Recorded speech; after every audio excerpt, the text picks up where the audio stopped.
Welcome to Midwest Paranormal Presents Paranormal Soup. I'm your host, Jason Bland, and tonight we have guest Bridget Finklaire joining us.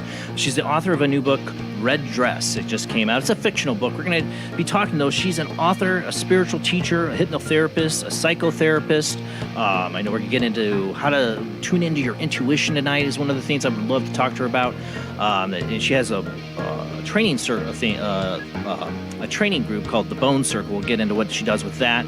And I know there's stuff about past lives she's into. We're going to get into all that tonight. So we got a lot of great stuff with our guest tonight. And we will open up the phone lines later. And of course, we have the World Wide Web of Weird. And man, we got some good stuff for the World Wide Web of Weird tonight. I had a lot of good stuff. I tried to keep it to 7 articles. So I narrowed it down to what I felt was the best to cover this week. But man, there's some good stuff. If you're listening on the Paranormal Radio Network, there is a UFO video. I don't know if you want to call it UFO video or Rip in Space-Time video shot from an airplane we're going to talk about tonight. That's incredible. So you might want to come and check that out or watch it on the replay if you just want to listen tonight. That's fine. But so much good stuff. Great guest. Bridget Finklaire, author of Red Dress, will be on. Got a lot to get to, so let's go ahead and get rolling right on into it.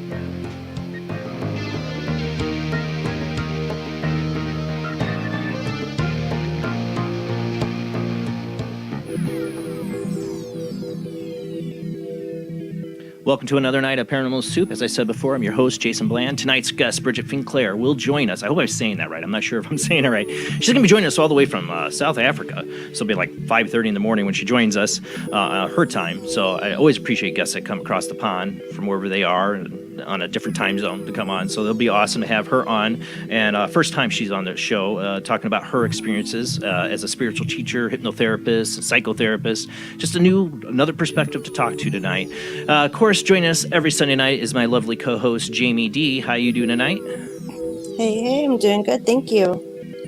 Excited for our guest tonight, and you shared the one thing from the World Wide Web of Weird on your timeline. Spoilers, Jamie.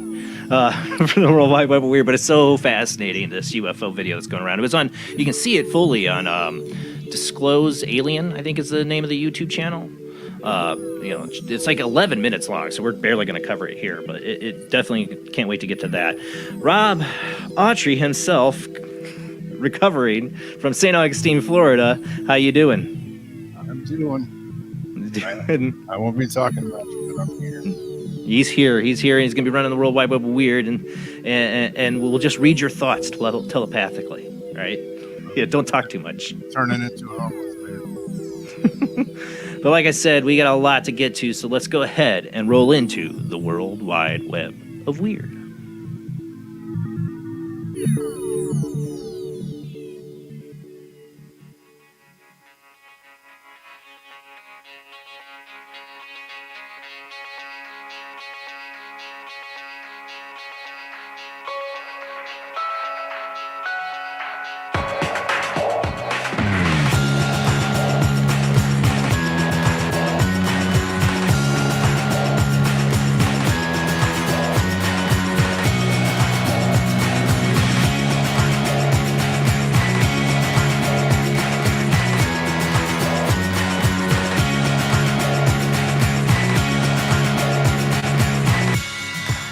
Tonight on the World Wide Web of Weird, I thought we always like to continue with the first article, stuff continuing on from the last week with the following weeks, and we've been covering this for the last couple weeks. Is billionaires in space. Billionaires in space, yes. Jeff Bezos and Richard Branson. According to the FAA, they are not astronauts. They had to let us know they are not astronauts. Repeat, they are not astronauts. For those listening on the Paranormal Soup Radio Network, as I said a little bit ago, we are a webcast. We are streaming live on Facebook, YouTube, and Twitch even, where you can watch as we share photos and videos, sometimes from articles. But if you want to listen to me narrate or butcher people's names as best as I possibly can, just listen. So this first article, I've been talking about these guys. You know, I'm not like I'm a fan of Richard Branson or Jeff Bezos. Don't know them. They're rich, you know, whatever. But all the criticism these guys get for doing this, like these billionaires wasting their money, you know, they could be helping poor people. Again, NASA's dead. Bureaucracy has killed true space exploration. In my opinion, I've been frustrated opinion for years because I'm a big advocate for going to space. I'm a sci-fi geek. I'm a Trekkie. And you know what? If billionaires want to make big penis rockets and go up into space, I'm all for it because it's technology and it's advancement because we're falling way behind. Our military, I'm sure, is doing just fine technology-wise, but we don't know about that because that's top secret black budget stuff. Space Force, you know. It's not NASA. NASA's budget's like this big, little, small budget, you know. And I mean, there's a reason we stopped going to the moon because it was just not sexy anymore, you know, for Congress to keep funding it. They had a lot of other things to spend money on. It's not going to happen. NASA's not going to keep going. I'm sorry, it's not. It's going to be billionaires and companies and corporations. It's going to be like Alien, you know, the Wayland Corporation. That's what it's going to be. Maybe it's, you know, dystopian kind of future of space, but at least we'll be there, right? But yeah, both Branson and Bezos, who soared into the heavens aboard their respective spacecraft earlier this month, have since been officially declared astronauts, unofficially declared astronauts for having flown in outer space. The Federal Aviation Administration, however, is not so sure. In a commercial astronaut wings program update announced on Tuesday, officials have refined the requirements necessary for someone to be officially classified as an astronaut. While the main criteria, which requires that the individual must travel 50 miles above the Earth's surface, has been met by both Branson and Bezos, it's now also necessary for them to have demonstrated activities during flight that were essential to public safety or contributed to human space flight safety. Them doing it, surviving, and coming back down contributed. If they did it and they died, it contributed because it's a new technology. You ain't gonna get to test safety if you're not making new stuff and trying to, you know, keep going up there. We've been hitching rides on other countries' spaceships, basically Russia mainly. You know, come on. You know, the criticism towards these guys is just ridiculous. They've done more in the last month than anybody else has done in the last 20 years. Yeah, you don't have to be fans of them, you know. I'm not saying they're heroes, but we got to, you know, hope that somebody's going to get out there and start spending some money and trying to get out there. All right, next up, CBS News. Our Jetpack Man is back. Yes, is another continuing story. Another possible sighting of our Jetpack Man reported near LAX again. Jetman is back. That was an air traffic controller could be heard saying to a SkyWest flight after another possible jetpack sighting reported Wednesday evening near Los Angeles International Airport.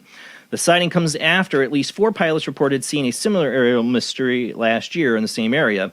The Boeing 747 pilot reported seeing an object that might have resembled a jetpack 15 miles east of LAX at 5,000 feet altitude. People who know anything about this knows that's not really possible. Out of an abundance of cautions, air traffic controllers alerted other pilots in the vicinity. In a recording obtained by CBS Los Angeles, air traffic control personnel could be heard issuing warning. We're going to go over this. I'm not going to read the transcript. There was an additional sighting here. This was, this one was from Pilot Academy Flight School based in Torrance. Posted footage on Instagram. This is last year. This is like one little snap clip of it. But later in this article, one of the people point out, I'm trying to find that part in the article, that they don't know what's going on here because this is not jetpack technology we know of. Should not be able to go up 5,000 feet in the air. Shouldn't. So, and if it was military, they wouldn't be in airspace for people to see testing it. So if this is somebody privately, they're totally Iron Man and like totally figuring out stuff that nobody else is doing and keeping it secret, flying up there. Or are we talking about a UFO thing? That's where I think now we have to ask the question about the Jetpack Man. Is Jetpack Man really an alien man in an alien jetpack? It's not really a jetpack. It's something else. Just or flying person. I don't know, but this is starting to get kind of weird. Jetpack Man. Tony Stark. Do we have Tony Stark? I'm saying, is this going to get alien things? Speaking of that, we're going to get up to this. Is what Jamie shared on her Facebook recently. And I saw it. I've had other people share it to me. And this is really weird. Weird shape-shifting UFO filmed by bewildered airline passenger. Like I said, you're on an airplane. Last thing you want to see out your window is a UFO. For me, that's how I feel. Curious video circulating online shows an odd white object. I don't know, white, I guess. Yeah, it's goldish. White object changing forms as it floats alongside an airliner. And some have suggested it could be some kind of shape-shifting craft. Rather lengthy piece of footage, so I got little edits of it here. Was posted on YouTube by the channel Disclose Screen. So you can watch this whole thing at Disclose Screen. That's it, not Disclose Alien. Disclose Screen YouTube channel. Check it out because it's like 11 minutes long. So go ahead, go ahead and play the video. They put the camera up here on a Gimflimbit Nikon P900. I don't know cameras. Todd Reiner, if you're watching, you do. But I'm supposing this is a pretty good camera. It's not a phone. They're zooming way in. There'll be points where you'll see it zoom out and zoom way in. I actually have a little of the flight correspondence like later in the video. I think you hear. But we have the video, the volume turned down because you can hear the air pressure in the cabin. I mean, what is this? Jellyfish in the sky? I mean, at one point it looks like a tear in the universe when it like gets that all cross-like looking thing going with it. Like literally looks like a tear in the universe from Doctor Who. Right here. Doesn't it look like a rip in the universe?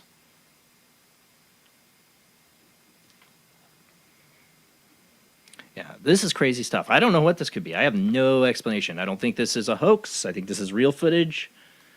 And what it is, I don't know. I don't think it's a reflection or mist or something on the window. And it's not condensation from the plane because it changes shape. Yeah. Yeah. You could say It changes shape a lot. Yeah, you could say, oh, it's a reflection, but yeah, I mean, some of the shapes it takes on here is Crazy. It ain't no reflection. And this gets in the whole thing of like, you know, I've heard people say there's possibility of like plasma entities in our atmosphere, like entities that are plasma-based life forms in our atmosphere. And you wonder, was that what that is? I can see that. I don't think Jetpack Man wants to run into it. But he's obviously getting up that high. Yeah. What if that is Jetpack Man? I was saying, maybe it is Jetpack Man. Well, that's what I'm saying. Jetpack Man, that's starting to sound UFO to me. Like, you know, there's every time I read the story of how high this jetpack gets up for sometimes, it's like 5,000, 3,000 feet. It's not our current jetpack technology. I mean, Rob, you pointed out anything above 500 feet, you're probably breaking the law. Oh, yeah, absolutely. Definitely in air traffic control, you're breaking the law. Yeah. This alien here, whatever in their plasma ship or whatever this is, or plasma entity, doesn't care. No. Obviously. Yeah, I've been watching This makes me think of it. I watched the 3 seasons they had of Manifest recently, caught up on that. Didn't know about the show because it was on cable TV, and now it's on Netflix and Hulu. And they're not going to continue it, but man, it makes me not want to fly.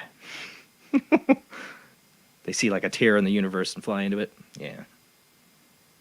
All right, let's move on. We're going to run out of time. Get mesmerized by this weird footage, but look at that. Where it ends, it's just like totally jellyfish. I don't know what that is. At one point, it did take on a shape, like kind of like a ship a little bit, like Slave One from Star Wars or something, but glowing. That's weird, man. But like I said, it's a rip in space-time or something going on. Plasma entity. All right, we'll move on. Oh, yeah, that was the airplane. The stewardess, and to your right, you can see a plasma entity out there. Yeah. All right, let's move on. And then we got a Bigfoot from floating plasma entities in the sky. We go to Bigfoot, and of course, it's grainy footage. That was really clear footage. That I don't, it's clear. I don't know what it is, but the last UFO footage was clear. This is a grainy photo. It's Bigfoot, of course.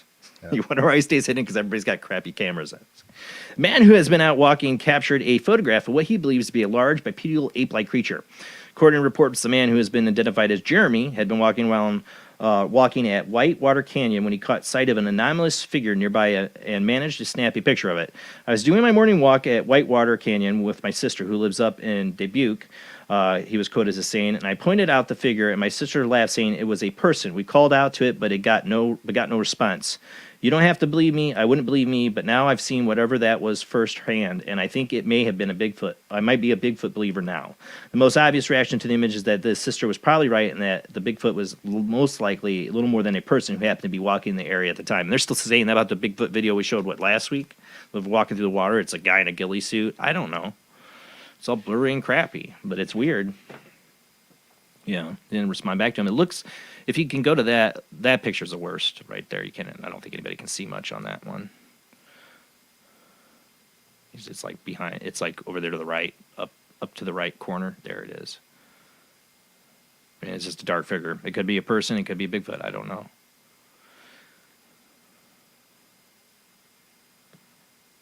But, usually they're crappy because Bigfoot's good at staying hidden, so he's not, like, coming right up on people to take a selfie with him, photobomb him. All right, this next story breaks my heart, because this is on my bucket list of places to go to. My mom got to go to this place many years ago, and I was so jealous. And then there's a famous Ghost Hunters episode where somebody was pulling some shenanigans and faking some evidence on there. Not the Ghost Hunters were. They busted it. Not Jason Hawes or Grant. They busted the people trying to fake it, which I think was their studio. But anyways, the Queen Mary is facing uncertain future.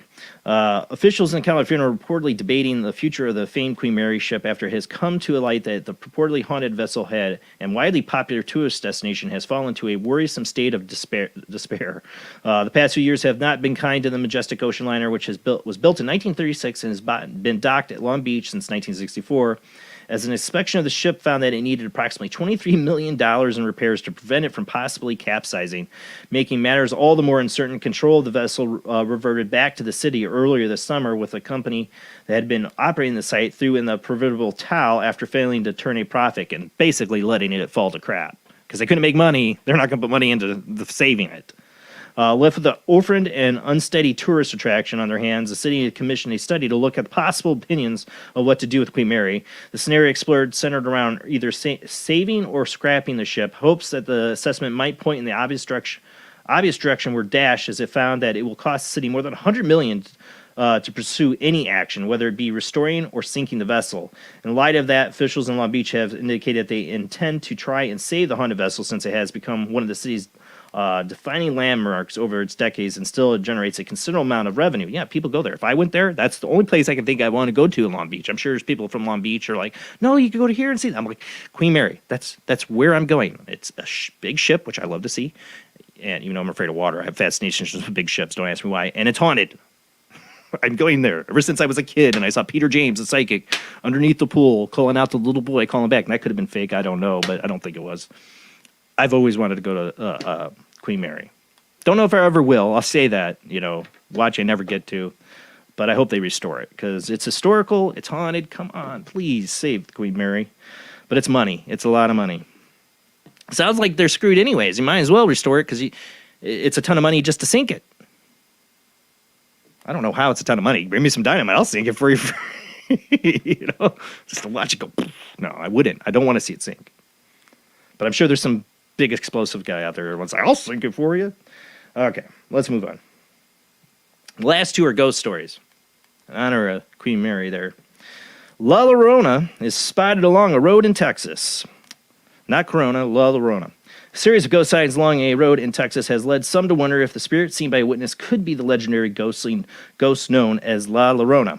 According to local media report, the strangest began when a paranormal research group in the city of Laredo asked if people in the communities had ever encountered an apparition dressed in all white.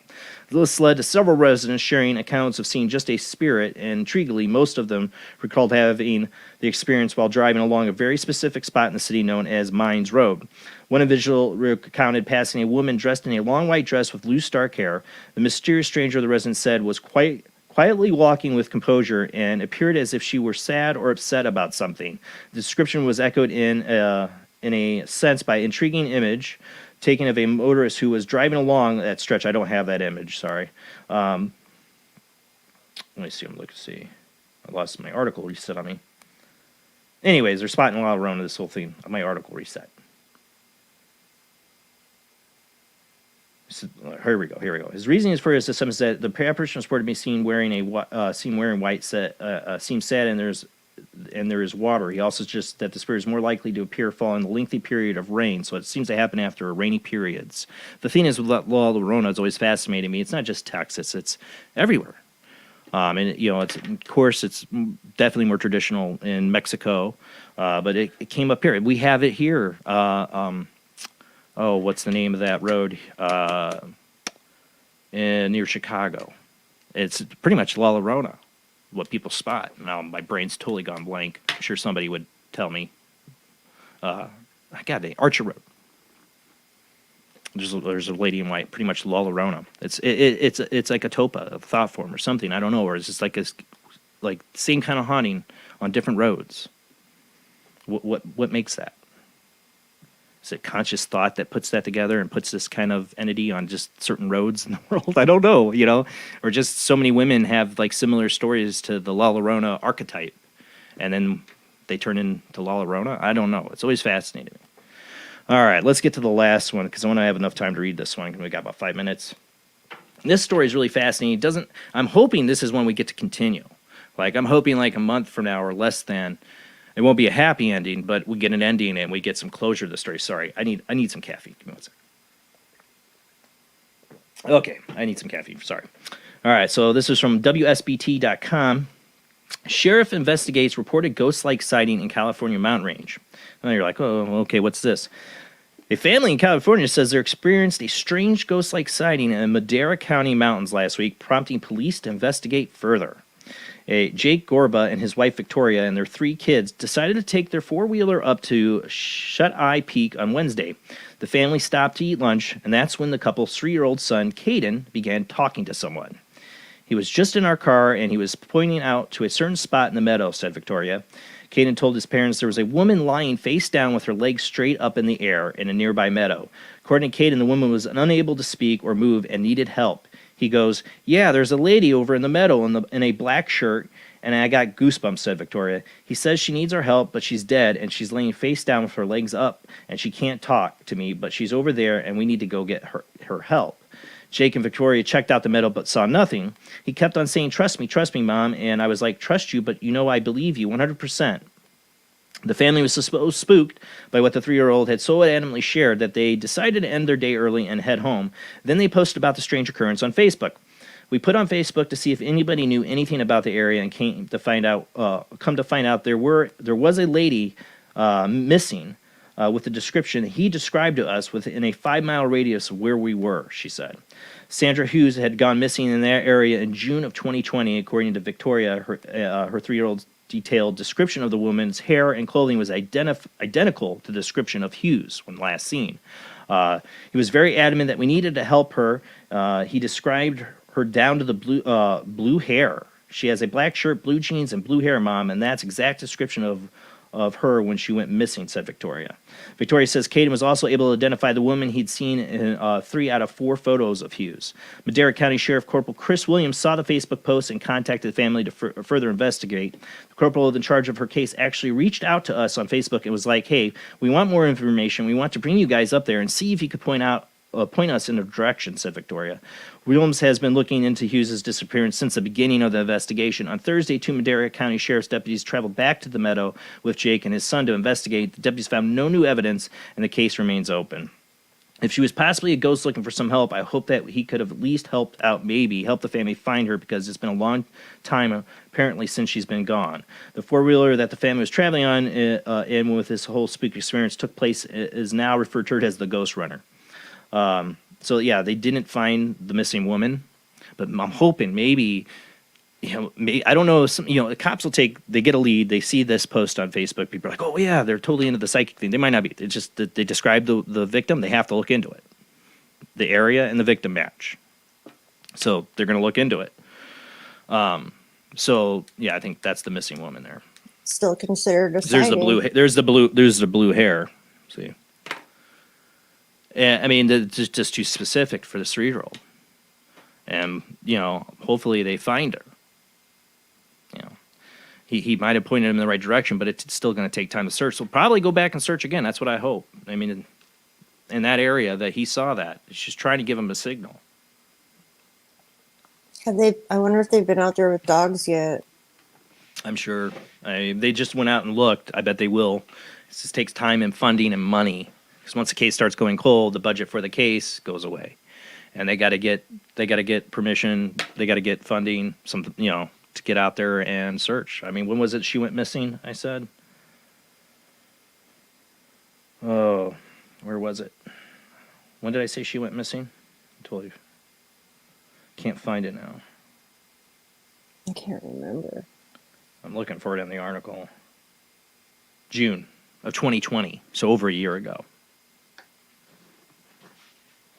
So it's been over a year. So, yeah, the budget to get dogs and do a whole search like that's not going to happen right away, but they will. Family might pay for it, hearing the story or knowing about it. People with canines.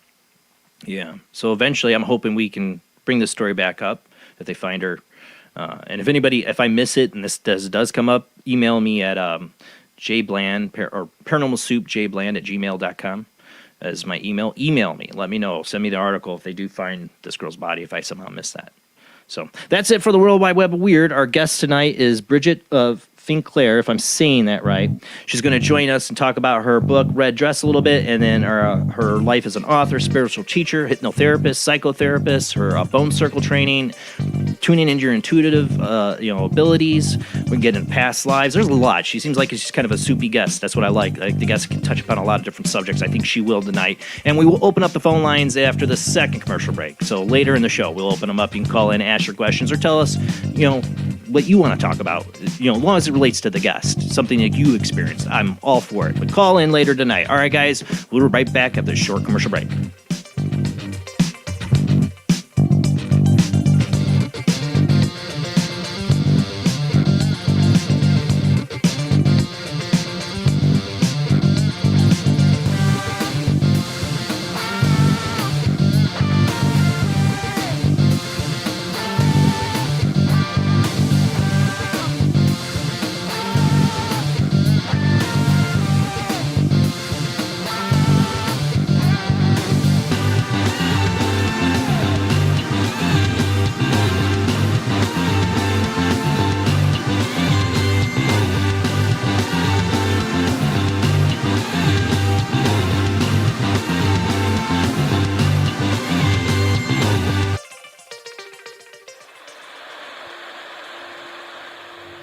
Join us every Wednesday night at midnight Eastern Standard Time for Weird Wednesday at the live stream with your hosts Jamie, the Living Dead Girl, and Rob, the Phantom, where we'll talk about all things paranormal, including zodiac, astrology, tarot card and oracle card readings, live ghost boxing and spirit communication, where we'll do Voices from Beyond, the Cold Case Files.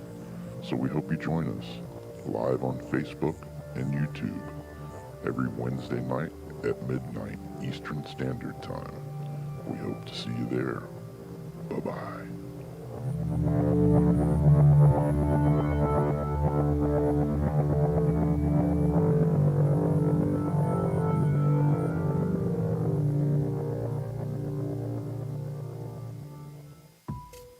Since 1948, Fate magazine has brought you reports of the strange and unknown, all of them true. Fate Radio is carrying on that tradition, bringing you the unusual, macabre, strange, and bizarre. Join host Kat Hobson Sunday nights from 8 to 10 p.m. Eastern on WBHM Digital Broadcasting.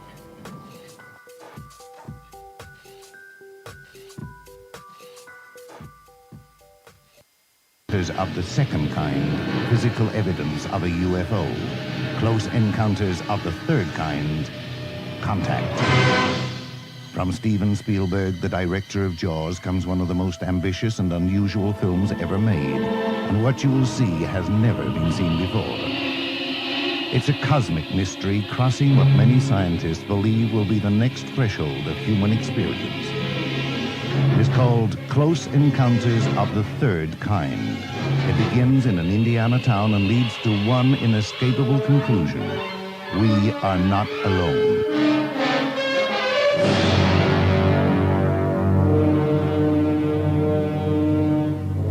Close Encounters of the Third Kind, Certificate A, now showing at the Odeon, Leicester Square.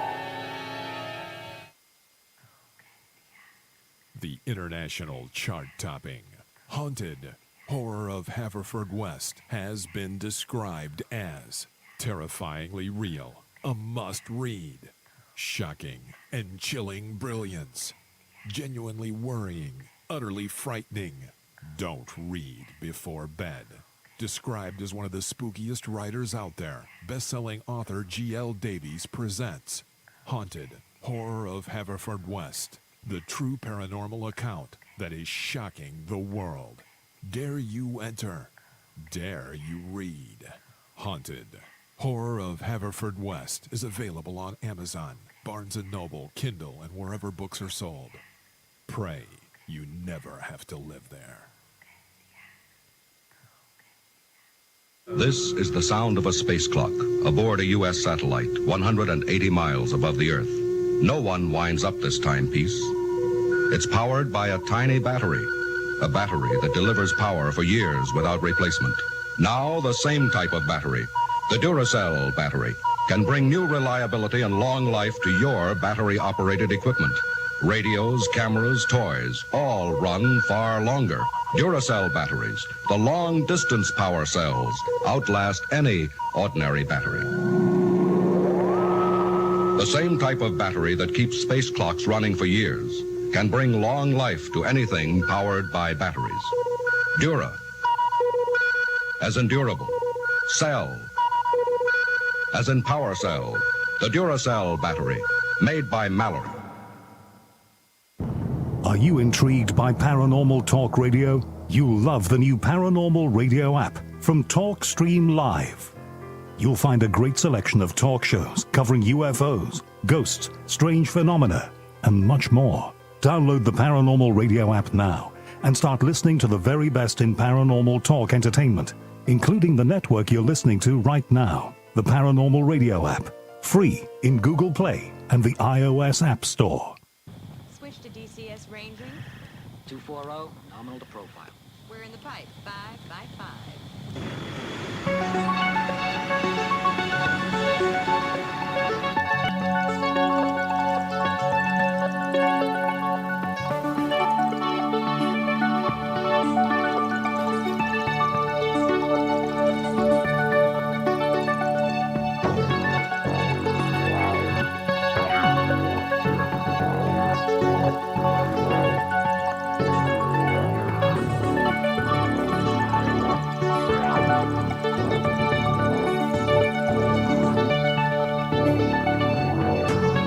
Tonight on Paranormal Soup, our guest is Bridget Finklaire. And like I said, I'm not sure. We'll find out if I'm saying that right. She's the author of a new book that just came out, Red Dress.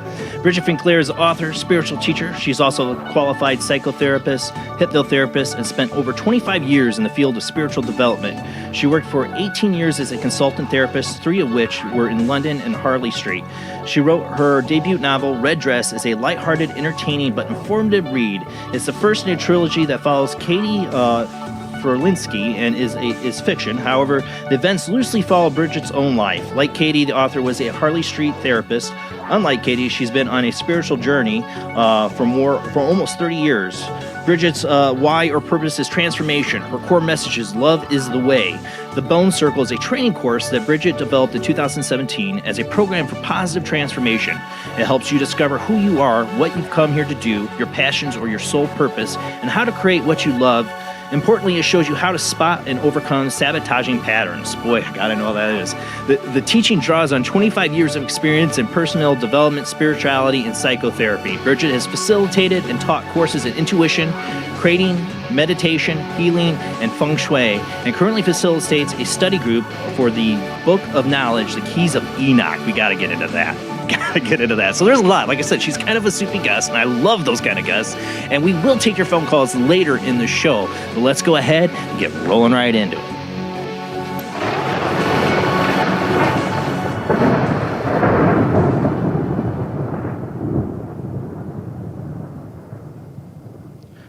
let's make sure we have our guest all the way from South Africa. Add her to the stream. How you doing tonight, Bridget?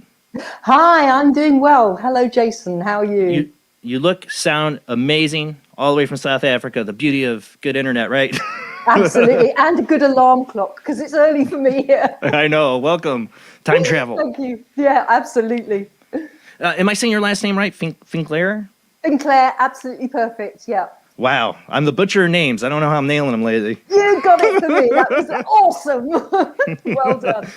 Well, it's an honor to have you on the show for the first time. I gave your brief bio, but I want you to kind of tell the audience a little bit more, like, how did you get into, all these different fields and interests? I mean, it's a wide, like I said, you're kind of a soupy guest in the paranormal. That's what I like. So how did this all start for you? Tentacles going wide along that road. Yeah. I don't really know how. I think some of us are just guided onto this kind of journey and it unfolds step by step. And I think that's probably what happened with me. I was always interested in things paranormal. I was always interested in psychic abilities and people channeling things and all sorts of things like dowsing and, trying to work out the future and fortune telling. And as a kid, this is when I was a child. Me too. My grandmother used to tell the tea leaves, and I used to love it. Go see my grandmother, and she'd tell me what I was going to. You're going to meet a tall, dark stranger, and there's going to be a letter, or 3 letters, or you're going to cry, or whatever it is. And I loved that, and that kind of, I think, set the scene for what was going to come later. As a teenager, I was into kind of looking at old sort of folklore, if you like, and very witchy type, what I would call witchy type things. Yeah. And then sort of like working with herbs and that sort of stuff, which is quite a witchy thing to do. And then it kind of just grew from there, I guess. And then I think there was a point probably in my teenage years where I put all of that away and just went, well, come on, we've got to fit into the real world. And exactly. And for me, that was the 80s when it was very fashionable to go and make money and be very successful. And so I put a mask on, if you like, and I put a mask of normality on, and it's that fake it till you make it thing. And off I went to London to work, actually worked in the film industry and public relations at first, many years ago. And but there was something underneath that wasn't quite right. I mean, there were things within my psyche which needed to be resolved through therapy from childhood stuff. But I just could see that I didn't feel like I belonged. I felt like I was on the outside of things, just pretending all the time. So that makes you feel very empty and hollow inside. And I also ran into a couple of really bad relationships and things like that. And, that set me on a path of looking for how can I resolve this. And rather than going for therapy in those days or going and having counselling, I kind of looked to the alternative of fortune tellers and that sort of thing. Well, what's going to happen? Is it going to carry on like this? But the massive turning point for me was having my own child. So when I was 30, I had my daughter. I then had a son 2 years later. And that was a turning point because it made me think, okay, I need to heal and resolve the issues that are going on within me. So I went and actually had therapy and healing. And that led me to a career in psychotherapy. But I now realized that doesn't fix everything. So so then I thought, I'll look at hypnotherapy. And meanwhile, I had a friend who was a Reiki master. She wanted her house feng shui. I'd learned all about feng shui because I just thought it was fascinating. Anything Eastern for me was fascinating. Me too. And I absolutely loved all the geomancy and the numbers and the 4 pillars. And I just consumed it. I just was passionate about it. So I was hanging out as a feng shui consultant. She was a Reiki master. She said, come feng shui my house and I'll give you Reiki. So this was the beginning of a massive spiritual journey. And I think all the other things are kind of steps along the way of that journey of awakening of consciousness. In that journey of awakening of consciousness, you suddenly become aware that you've got Reiki guides, for example, and then you start meeting your guides and then they start talking to you. Then you start sensing things in your patients. And we're going back now 25 years. And then you kind of go, okay, well, where's this thing that's coming out of my hands coming from? And these people that I can see. At one point, I remember seeing Jesus at the foot of the healing couch and thinking, wow. whoa, There was another time when I was doing I started learning all these different alternative therapies because I wanted to heal myself and I wanted to heal my patients. By then I'd become a therapist. I wanted to heal myself and my patients. So I was kind of doing not just mainstream psychotherapy, but all these alternative therapies and healings. And they came together eventually. And and I was doing all these wild and wacky things. And I remember being on a training once to do, I think it was the tapping, the EFT.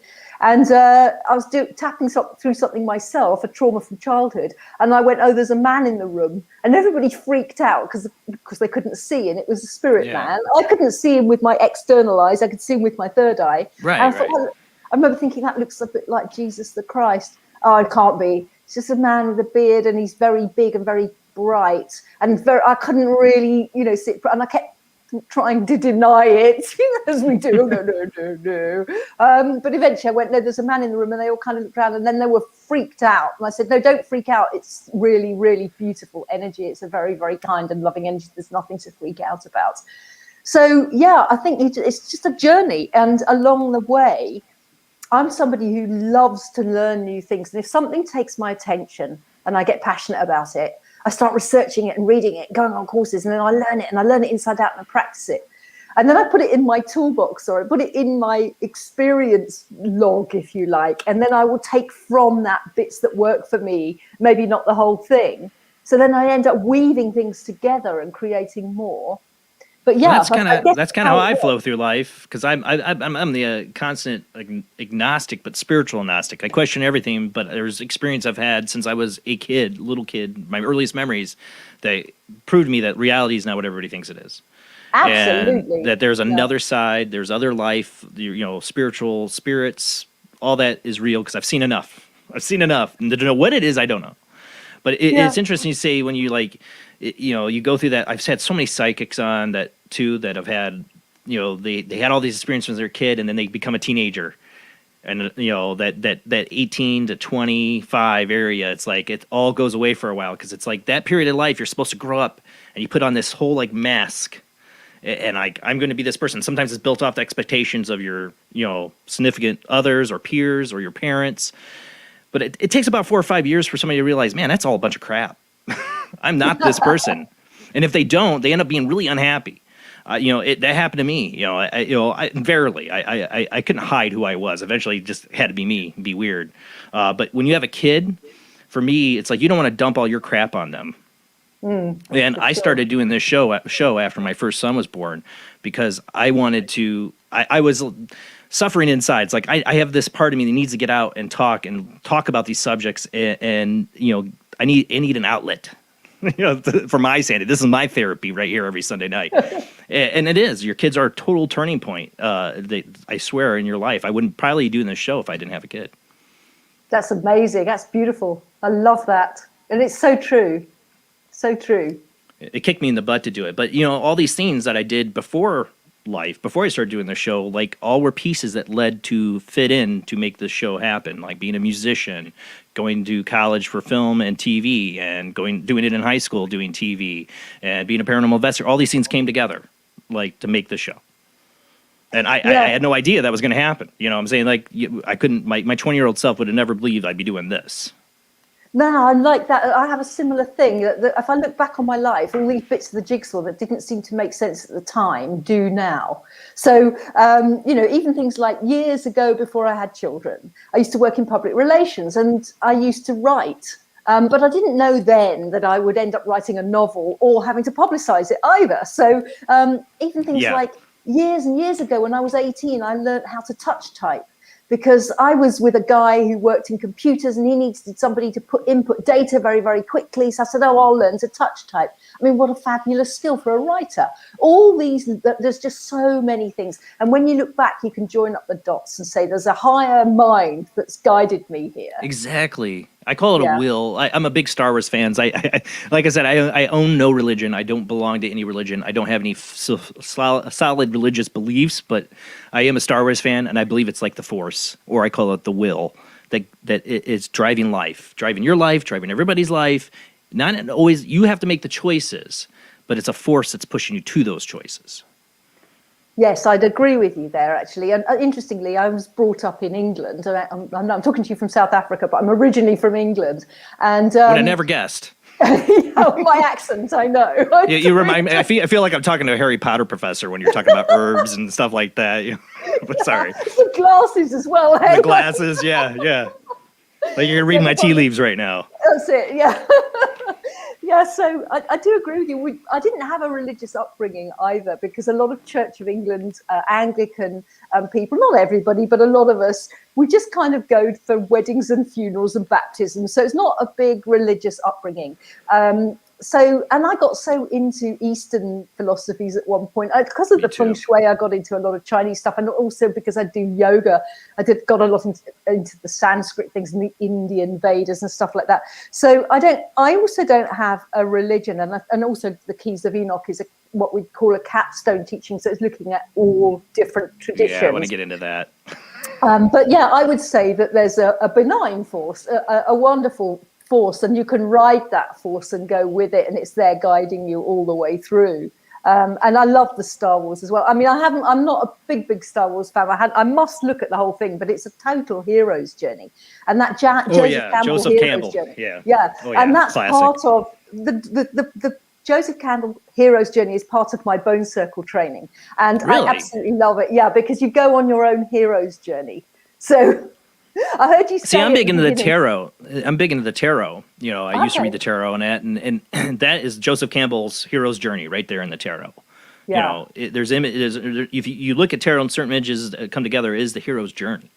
And I've always been fascinated by that aspect, and maybe that's why I'm such a huge Star Wars fan. But when I went to film school and taking college courses and learning about Joseph Campbell and the hero's journey, like, this man was genius. Like, he discovered like a nugget of life, like the essence of like life there. Like, a lot of people go through this kind of journey. It's in stories, Absolutely. but it's in real life.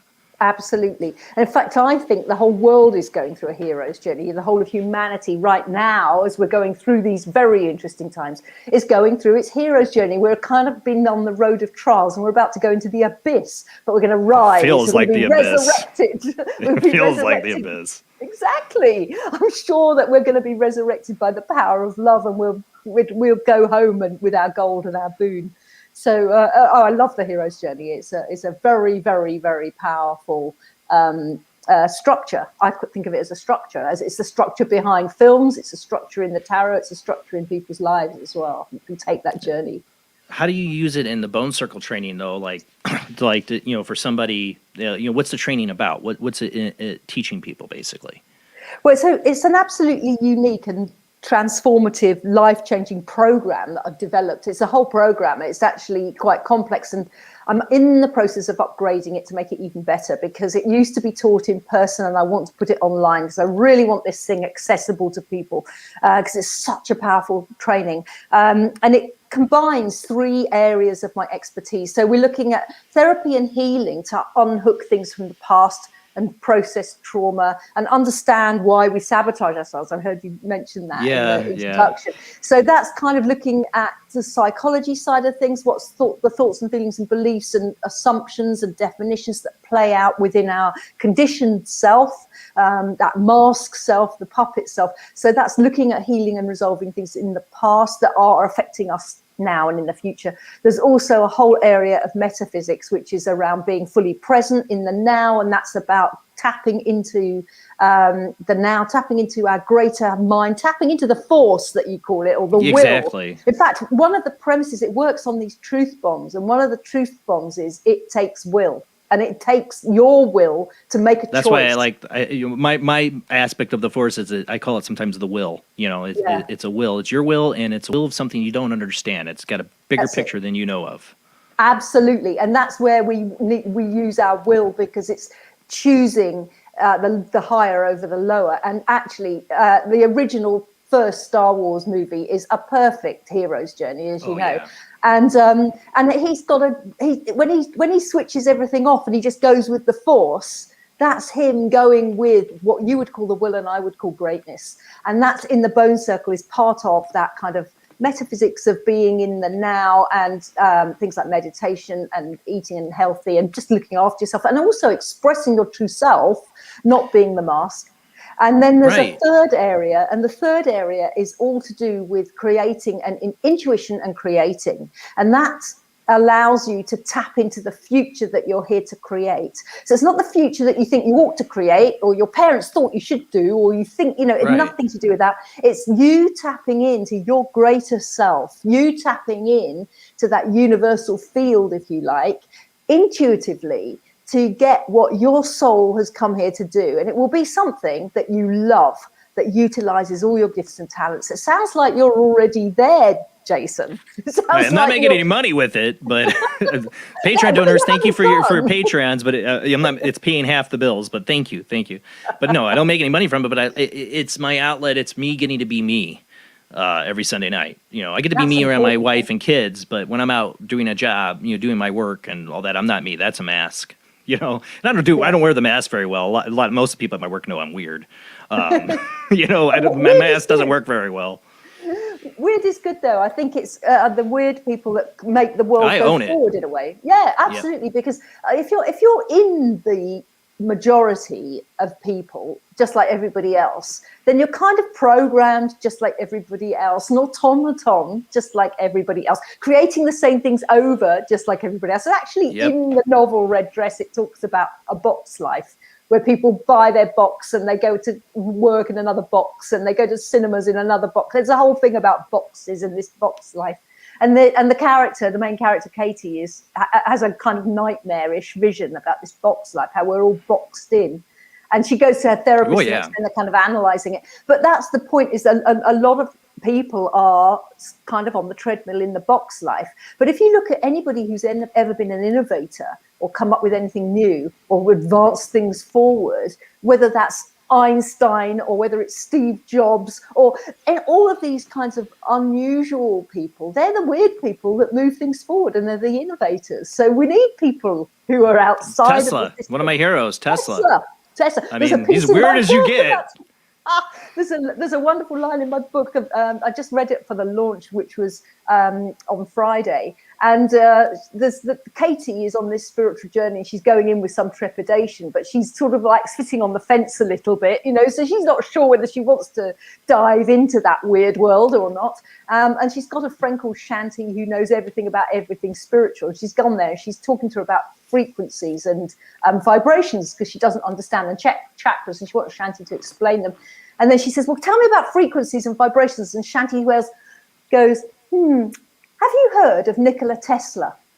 And Katy says, rings a bell. Who is she? Is she a healer? And then Shanti has to explain, and explain who Tesla is. But absolutely. Oh, yeah.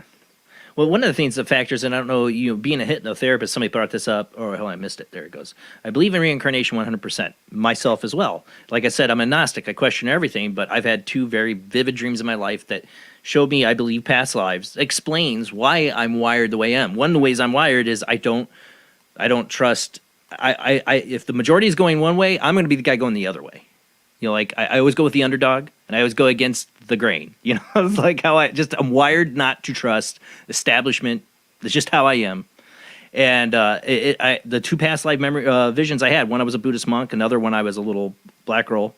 Both of them were of deaths of these past lives.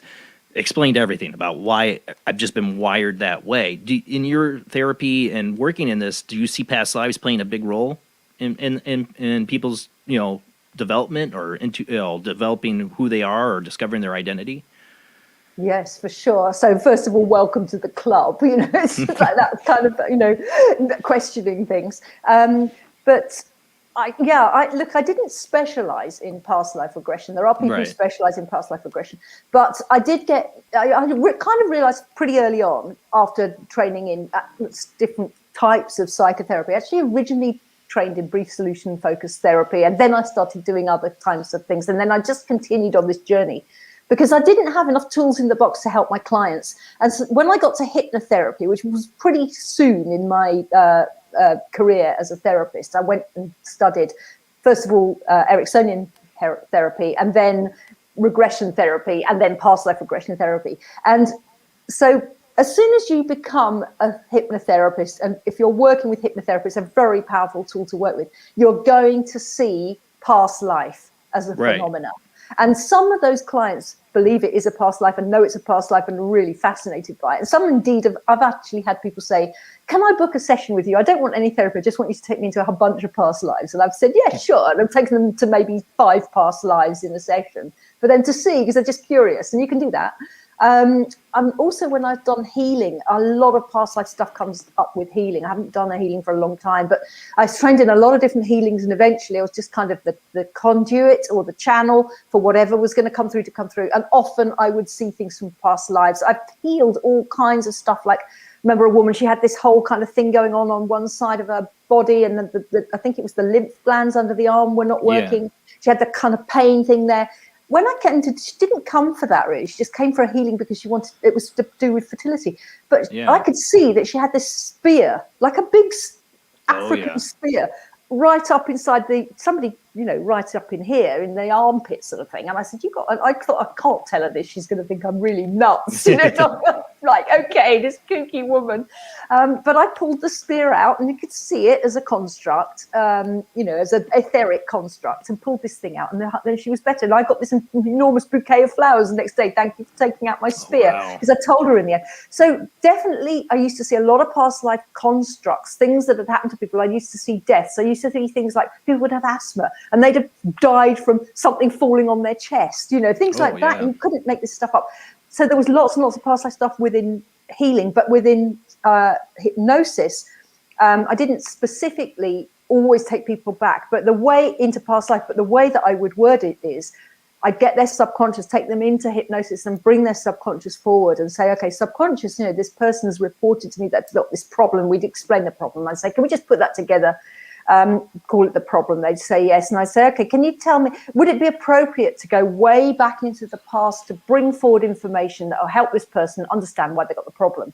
Yes or no? And the subconscious invariably would say yes. Right. Then I'd take them back. Now, maybe 9 times out of 10, they just go back to their childhood. They just go back to when they were 2 or 3 or 5 or something at school or something in the womb. But about 1 time out of 10, they'd go back into a past life. And it would be fascinating, and all kinds of past lives and all kinds of things, and very, very powerful to do it, because when they could go back and see that past life, they could resolve and heal that life, that problem, that issue very, very quickly. I myself, the first past life, I had loads of past life regressions that I've done actually, but the very, very first one was in South Africa. And I think I was a Boer. I think I was a farmer, a vet, or something like that.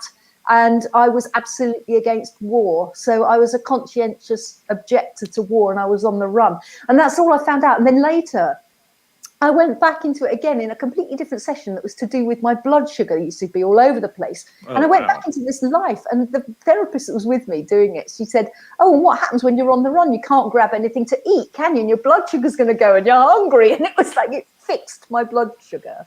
But I went back. And then when I came to South Africa, shortly afterwards, I'd been here. I think I'd been here about sort of maybe 3 or 4 months, something like that.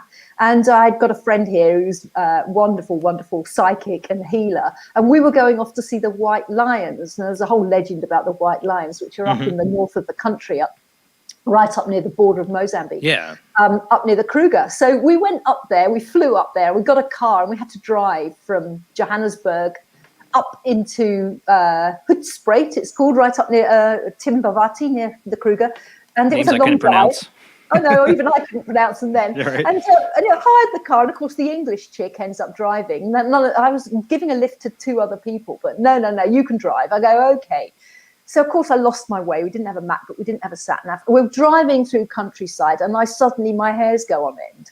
And I'm thinking, oh, my God. And the woman in the back is my friend who's psychic, Eleftheria, her name, and she's going, something's going on, isn't it? And I said, yeah, I need to stop. So I stopped the car. I pull the automobile over. Yeah. And I get out, and my hairs are standing on end, and I'm looking, and there's a train track. And I knew I died underneath the train in that life, because I saw the train go right over me. And I knew I was following train tracks and living in train tunnels. And I saw this big train track, and I just looked around, and everything went on edge. And I said, this is where I died in a past life. Wow. And furthermore, there's a fragment of this life left here in this place. And like a ghost? It was like a ghost of myself in this past life as a man. And I went in and I put my hands on the earth, and I literally picked the earth up in my hands, like Gladiator, did a gladiator. and then I saw in my psychic eye this whole village of beautiful black people. And they were the elders and the ancients and the ancestors, and they work a lot with ancestors here. And they were the ancestors, and they were kind of like had worked for me and loved me, and they came to find me, and I had to kind of do this whole honouring of his life because, of course, he died as a conscientious objector, so he was seen as a coward. So he didn't have a proper burial, he didn't have a proper ceremony. So I had to do this whole ceremony on the roadside to thank him and honour him for what he did. It was a really courageous and amazing thing to just go, no, I'm not going to kill life. I'm a philanthropist, and I believe we're all connected, and he was a pacifist, and it was such a beautiful thing. So we did this whole ceremony, and all of the ancestors were there, and we sent into the light, and I got the piece of my soul back. That's one thing as a paranormal investigator, and we always, we talk about spirits and ghosts and that. One of the questions, when you get Deep Thoughts by Jason Bland, Jack Handy from SNL. But one of the deep thoughts I had is like, if there's ghosts, but there's reincarnation, do those ghosts not reincarnate, or are they splintered parts of the person's soul? I've always wondered if a ghost or a spirit, especially the ones that seem like to be repeating things or like not consciously there, are splinters from somebody's soul that got broken in life. And your experience there makes that sound like that. I think there's a whole spectrum out there, actually, Jason. And I think some of it could be just splinters off somebody's soul. And certainly when you do soul retrieval, shamanic soul retrieval, you're going back in time to collect bits of your soul. And I've done that a couple of times. There's one piece of my soul. There's another whole story about a piece of my soul was on another planet. But in a crystal or something, but that was somebody else was taking me through that, obviously. So I think there are some aspects where it's a splintering off of a soul part that's remained somewhere because of a trauma and hasn't been able to move on. But I think a lot of ghosts and spirits are actually just people who haven't been able to move on for whatever reason. Oh yeah. I worked once to do a ghost busting on a house, and it was a little girl who drowned in a pond. And the dog was trying to get her, and neither the girl nor the dog had realised they'd died. So they were still hanging around. Oh, wow. And that's a case of letting them know that they've died and they need to go to the light. They need to go to the other side. So they haven't transitioned. They've stayed here. Sometimes you see it if somebody's been in a lot of grieving, say they've lost someone and then they've died themselves, or they're very, very close marriage or something, and they don't want to leave the other one behind, so they won't go. So a lot of spirits are hanging around, and then I also think you do get malevolent spirits as well. So just like in life with people, some people are good guys and some people aren't, just like the hero's journey, you've always got there is a dark side or something. There's a dark side. So there's also a lot of dark spirits that cause a lot of trouble and I know. Tormented souls, Yeah, I encountered what all I can call it as a shadow person when I was 17 to 18, and it tormented me so bad. It almost drove me to the brink. So I really early on, all these weird experiences since I was a kid, but when I was a teenager, I learned early on that there are some things that are dark and evil and want to take your soul or do bad things. There are negative things. Because I run into people that are like, I'm a Reiki healer, I'm all spiritual, and they don't want to look or acknowledge anything dark or that it exists. And I'm like, it exists. It's there. I experienced it. It levitated me up off my bed. So there are dark things. But when it comes to like the ghosts and stuff, I don't know if you heard my World Wide Web of Weird story, the last one I read about the 3-year-old boy seeing, talking to a woman in these mountains where they were hiking, he kept telling his mom he was talking to her, but she was dead. And she was laying face down, and she matched the description of a missing woman from more than a year before. Wow. So is she still there? Is that a splintered part of her soul? Or is that her there trying to get somebody to knowledge, like, find my body, which I still haven't? Yeah, that's exactly what's happened there. Yeah. That's exactly, because that's an unsolved murder, basically, or an unsolved mystery. So she needs to get that resolved, and until it's resolved, she'll hang around. That's what's happened there. See, Wonderful. what bothers me is like being a paranormal investigator is the ones that are like you cross that, you help that little girl spirit or the little kid spirits. Like I get little kids EVPs, and it's like it's one thing for an adult to be like, I got to stick around, and somebody's got to solve my murder, or or they got unfinished business. But when a child's stuck, that's a hard thing to take. A hard thing to accept that children could be stuck somewhere, their spirit somewhere stuck. I think it's true. I believe that does happen, but it's like hard to accept. I agree with you. It's hard to accept. I think it's hard to accept that a child dies anyway, isn't it? Particularly if a child dies before their parents, it's just a tragedy. I really think that's a tragedy. Probably the most difficult thing that any parent. You want to think they go on to somewhere better in every case. Absolutely. They always go somewhere better. They don't suffer. And when you're a paranormal investigator and you get this little kid's voice that comes across on the recording, it makes the hair stand on your arms. And as a parent, it's heartbreaking. Like to think that there are souls. I'm not one to cross. Our team's never had. We have mediums we'll work with to cross people over. If I had that ability or knew how to do it, I'd want to do it too. Especially for children's spirits. I always felt like we're in a matrix that's broken. Like there's a little bit of this. It's not everything's perfect within the whole spiritual life and world. There's some broken mechanism. If that's the case, if there's a child stuck somewhere in the afterlife and suffering that there is in this world, there's some broken mechanism to life. I don't know. I can't put my finger on it, but those are the things that make me feel that way. I agree with you, and I absolutely agree with you that there's a real dark side, and people don't want to acknowledge it, but we have to. And because I think if you can see it and you acknowledge it, then you can protect yourself from it.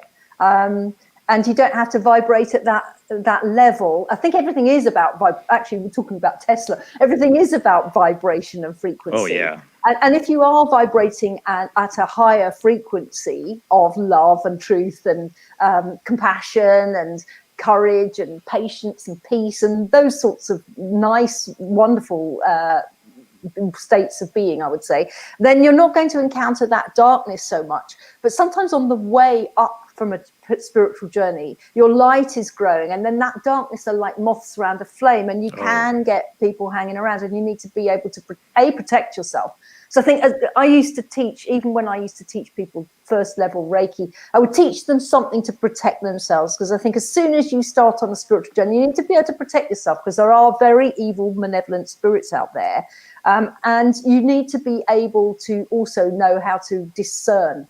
Discernment is everything in this world. And you're right that there are bits of the matrix that are broken. And I think it's interesting, because we're not either of us religious, but I would actually turn to the book of Revelation. And right. There's not that there's nothing good in there. I mean, just because I'm not call myself a Christian doesn't, I don't believe there is value in the Bible. Absolutely. I've gone to the Bible with the spiritual eyes, and it's absolutely incredible when you look at it with spiritual eyes, when it hasn't come through the dogma of religion and you're just looking at it all. It's really amazing. And we know that in there, even if we go back to the beginnings of the scriptures, it talks about the story of Adam and Eve, and it talks about how that we go into the tree of the knowledge of good and evil rather than the tree of life. And that's speaking symbolically and Kabbalistically.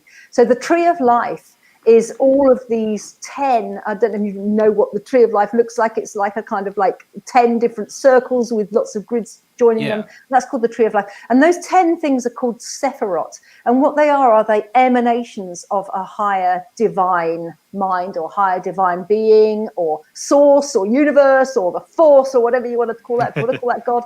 And they are aspects like wisdom, understanding, knowledge, light, splendor, strength, compassion, loving kindness, beauty.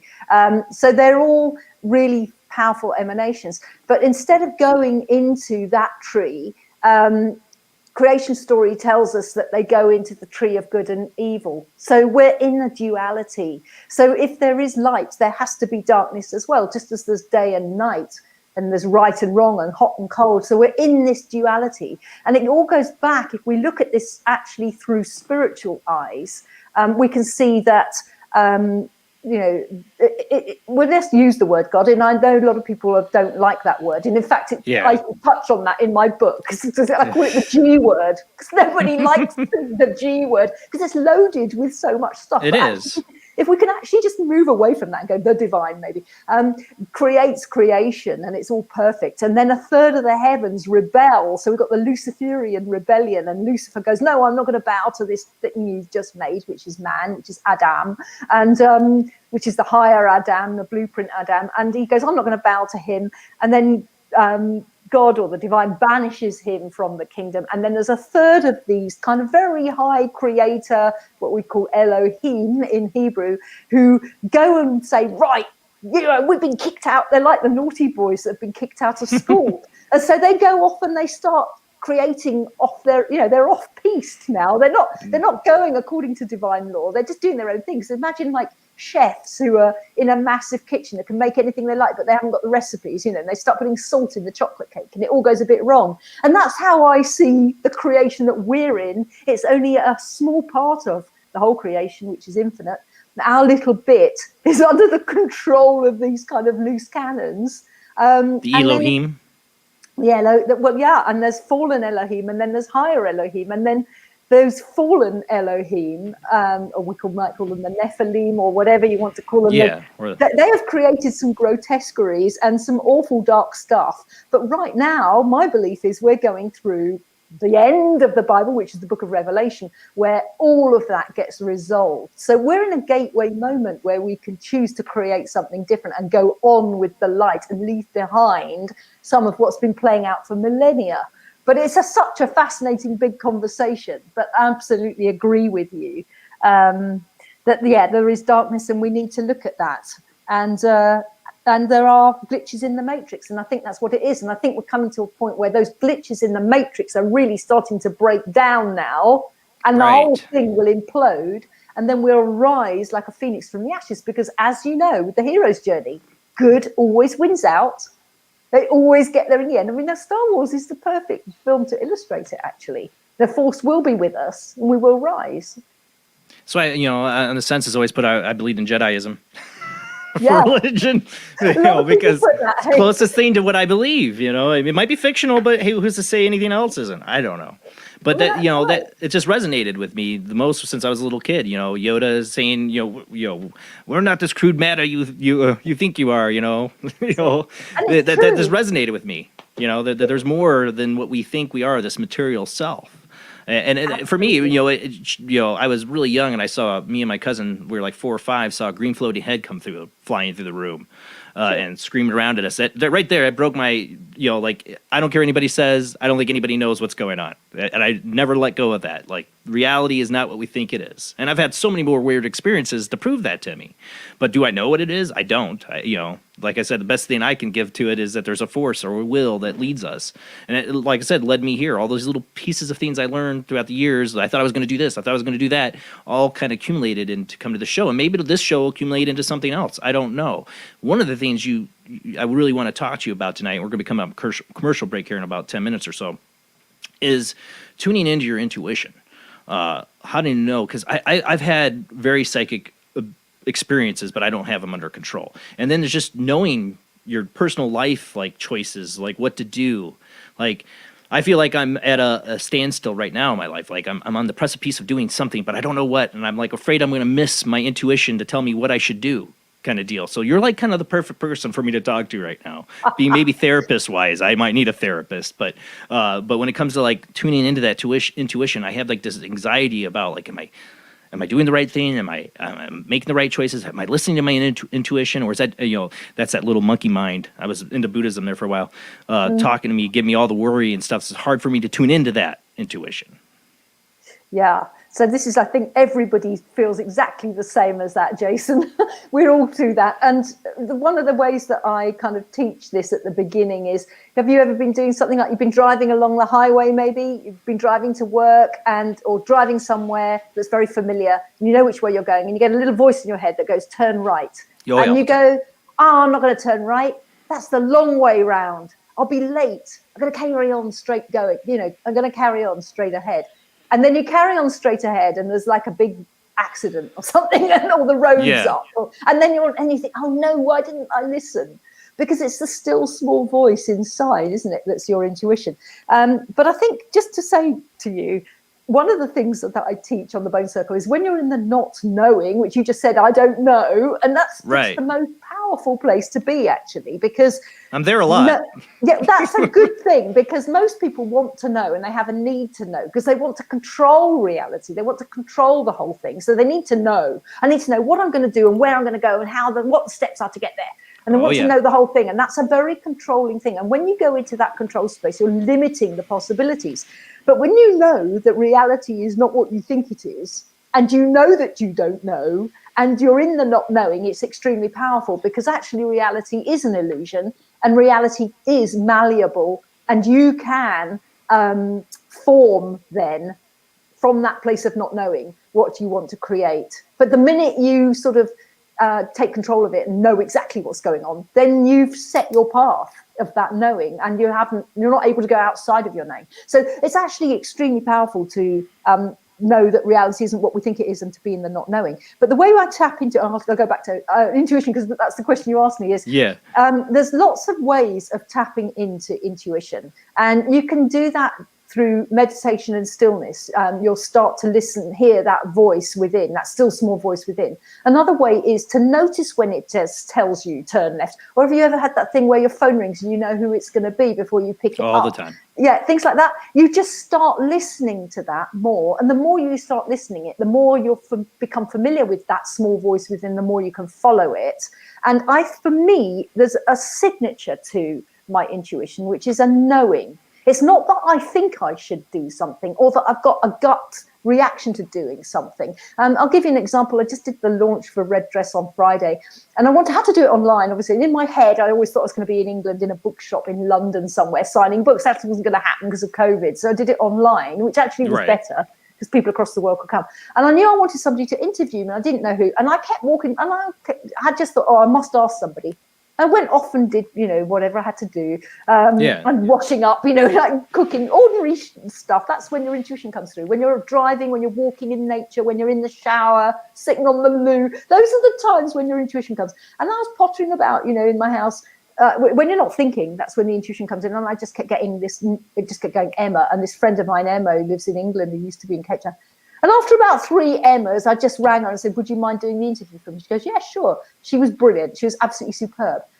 So that's how you follow your intuition. But the way that I teach it in the Bone Circle is I teach you how to go into a place called innocence, which I love, because innocence spells in no sense. You're not trying to make sense. You're in the not knowing. It's taking you back to a blank sheet of paper, because normally we're relying on everything we know and everything we've experienced to date. So, you're going to make a decision. Say you're going to go, I don't know, you're going to go on vacation somewhere. You're going to go by everything you know. Like, oh, well, we went to so-and-so, or my friend went to there and it was a really nice place and it was really cool, and we want to go to the mountains, or we want to go to... You're going on all of your experience and the experience of your friends, or the things you've written or read about. So you're going on what you know. Whereas if you go with intuition, you might be going to something that is unknown. So to go into your intuition, you have to go past the conditioned mind and that monkey mind you talked about. That's telling you, that's going, you need to do this, you need to do this. You need to go beyond that. So to go beyond that, we go into in no sense. So I do a whole meditation with the people on the Bone Circle to take them into a space of innocence. And it really is like being a child and seeing the world through a child's eyes. And you know how a child is always in awe and wonder, and they can I remember my daughter when she was about 2, it would take hours to walk down the street to the park, because she'd look at every single little thing on the pavement, like a button that had been dropped, or a petal, and she'd jump on all the steps that were outside. And I mean, it would just take forever, because she had this curiosity and things would just take her mind, and that's what we want. That's what innocence is. So I take people into a meditation that takes them into that wide-eyed awe and wonder that a child has.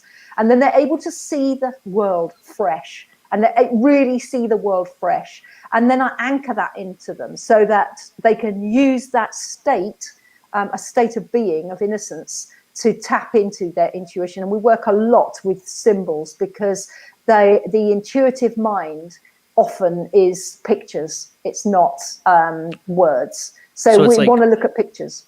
So it's like what picture comes to mind kind of first kind of deal? Well, like, and what it interpret from that, or? there's a whole setup that I do. And so having taught you innocence and then taught you how to interpret symbols, what we do is define space, because your definition creates your reality. So if you define yourself, say, as somebody who's weird, you're allowing yourself to be weird, which is great. I see that as a good thing. But if you're defining yourself as being, say, a loser, you'll find that you do lose things a lot. If you define yourself as a winner, you'll find you win things. So how you define yourself is really, really powerful. So we work with circles around, and we define what it is we're wanting to tune into intuitively.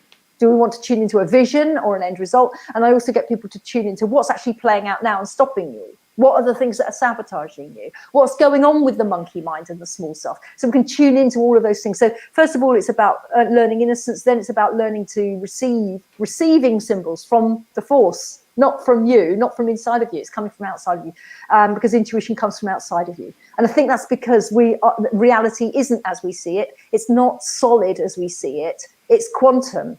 And it's a quantum field. And that quantum field is made up of consciousness, which is mind. Even the Kybalion, the Hermetics talk about how, they talk about how the universe is mental, which always makes me laugh. But it is mental. I completely agree with that. It's very mental right now. Yeah, it's very mental. But it is a mind based. So then your mind is not in your brain. It's not in the grey matter inside your head. It's linked into another divine mind, which you would call the force or will. So we're tapping into that to receive the symbol. And then once you've received the symbol, you learn to interpret that symbol. And and on the training, you get to learn how to do all of that. So you can go off and then use that. But for somebody who hasn't done the training, I'd say, just these things are there. Our intuition is there all the time. We all have that psychic ability, and it's a matter of choosing. I think choosing is a really powerful thing for us to do as human beings. That's where you put your will. When you think about, say, the will of God, it's not that he's got willpower. It's not like going on a diet and having to stick to your diet. It's nothing to do with that. It's his choice, isn't it? It's choice. So when you use your will, you're using your choice. You're going, I'm choosing this. And I think there's a real power in that, because it sends a message to the universe, to the universal mind, to the force, to the divine. Ask and you shall receive. And ask and you shall receive. So when you make a choice, you go, I'm choosing this, and this is what I would love, and I'm intending it. The universe kind of, conspires, if you like, to make that happen. So just choosing to work intuitively and use your intuition and trust your intuition and intending that will open a pathway for you. And that's when you can start to listen to that voice and listen to that knowing. For me, there's always a ring of truth. Intuition is the rock. It's the true north. It's everything else is an illusion. There's this quote from Einstein, who says, I'm just going to get it right, the intuitive mind is a sacred gift and the rational mind is a faithful servant. But we've created a society that honors the servant and has forgotten the gift. And that's exactly true, isn't it? So we honor the rational mind that can think everything through, but actually very often it's wrong, because it's going on assumptions and beliefs and all kinds of stuff. Whereas if you can listen to the purity of your intuitive voice or your psychic voice, whatever that is, whether you're clairaudient, you hear it, or whether you're clairvoyant and you see it, or whether you just know it, there's a ring of truth about it, even though it might be scary. And you might go, it's a vibration. it's a feeling. It is a feeling. It's like, I've had different experiences intuitively, psychically, but it is a feeling. Like, that is right. Everything else is telling me different, but no, it's this. That's right. And it's learning to trust that. And the more you trust that and the more you go with it and the more you tune into that feeling, that vibration, that frequency, then you're riding a wave of intuition. And then you can begin to trust that as your true north, despite everything your monkey mind is telling you. But when I built this show, it was like an intuitive thing. The last songs I wrote as a musician ended up being the bumper music for this show. It just all came together at once, and I was obsessed with it. And then I put this together, with help of people like Jamie and Rob. Eventually, too, came in and helped make it even greater. But it was all like I was driven out of just like a bolt of lightning. and I wasn't happy till I got everything set up the way I am now. Basically, Awesome. And it was just, I look back at it now, and it just, this is 6 years ago now. I've been doing this show, and I go, what was it? Like that feeling, like a knowing I have to do this. I'm going to do this. Like I had to do this show.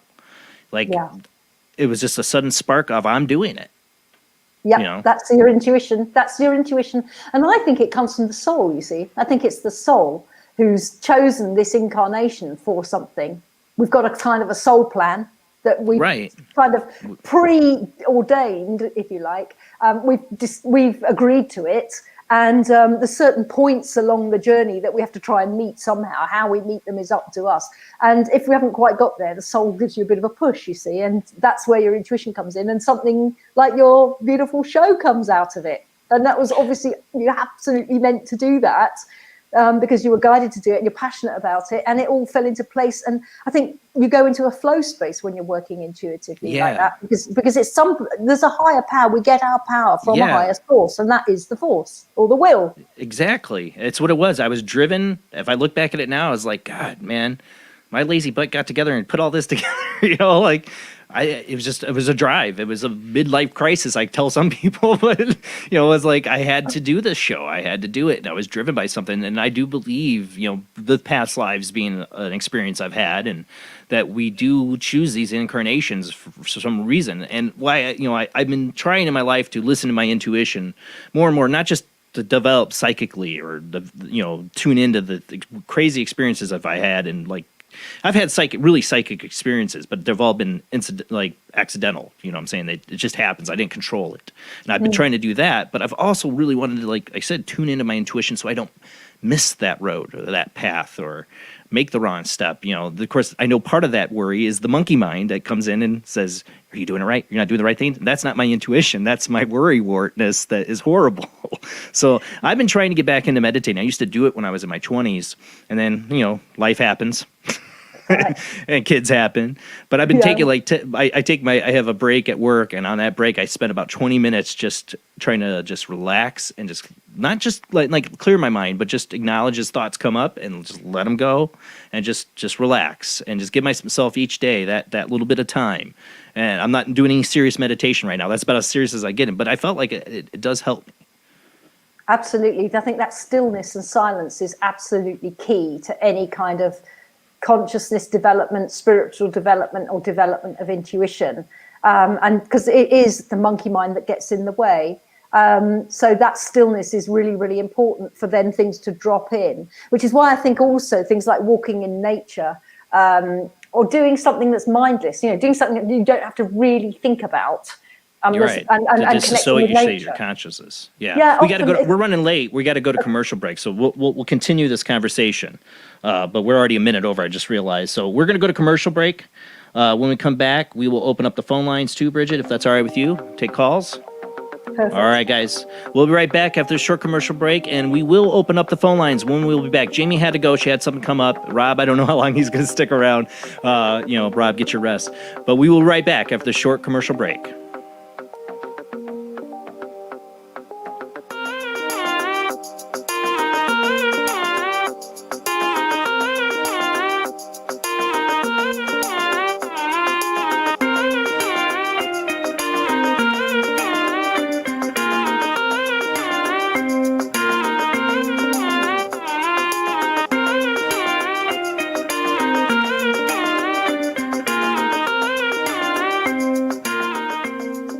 Conducting an experiment into the combined effects of sensory deprivation and hallucinatory drugs.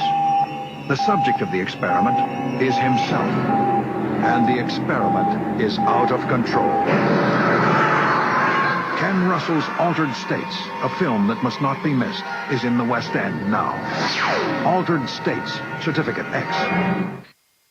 Do you wish for more paranormal and spiritual content? The Paranormal Chronicles magazine is a free digital magazine crammed with the very best in paranormal and spiritual articles and features. No sign-up, no subscription, just free reading and knowledge for you. Read today at www.paranormalchronicles.com/magazine.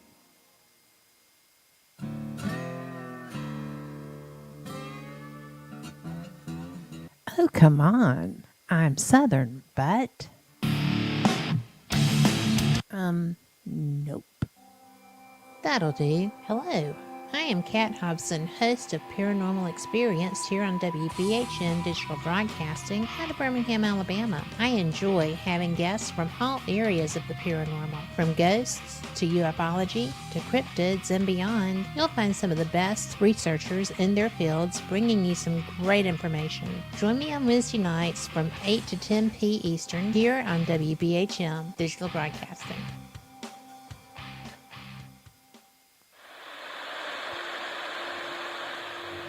Join us every Wednesday night at midnight Eastern Standard Time for Weird Wednesday at the live stream with your hosts Jamie, the Living Dead Girl, and Rob, the Phantom, where we'll talk about all things paranormal, including zodiac, astrology, tarot card and oracle card readings, live ghost boxing and spirit communication, where we'll do Voices from Beyond, the Cold Case Files. So we hope you join us live on Facebook and YouTube every Wednesday night at midnight Eastern Standard Time. We hope to see you there. Bye-bye.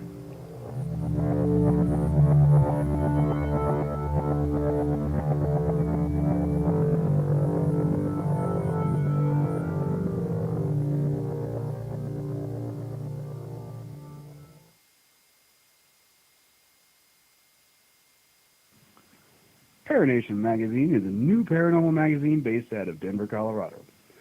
Our goal isn't just to give you the best paranormal content out there, but to promote paranormal unity.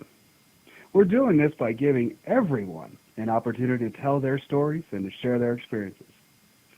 For more information, follow us on Facebook at Paranation Magazine and soon, paranationmag.com.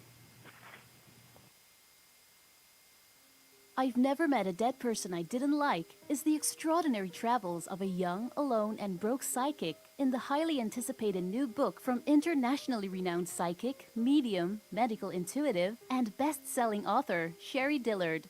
Critics have described I've Never Met a Dead Person I Didn't Like as an engrossing memoir, an empowering story of how a broken girl came to accept her psychic gift, a refreshing and fun read. I've Never Met a Dead Person I Didn't Like is available through Amazon, Kindle, Barnes & Noble, and wherever books are sold.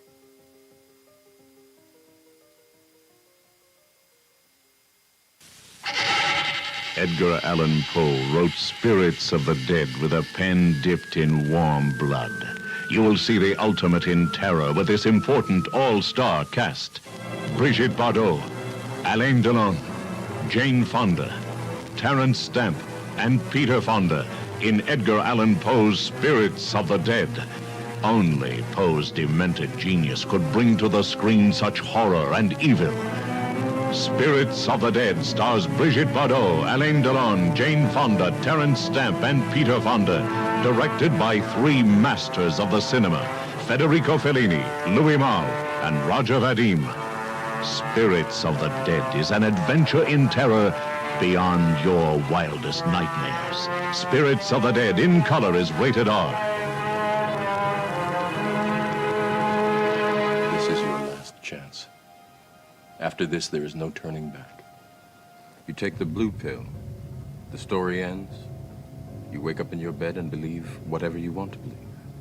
You take the red pill, you stay in Wonderland, and I show you how deep the rabbit hole goes.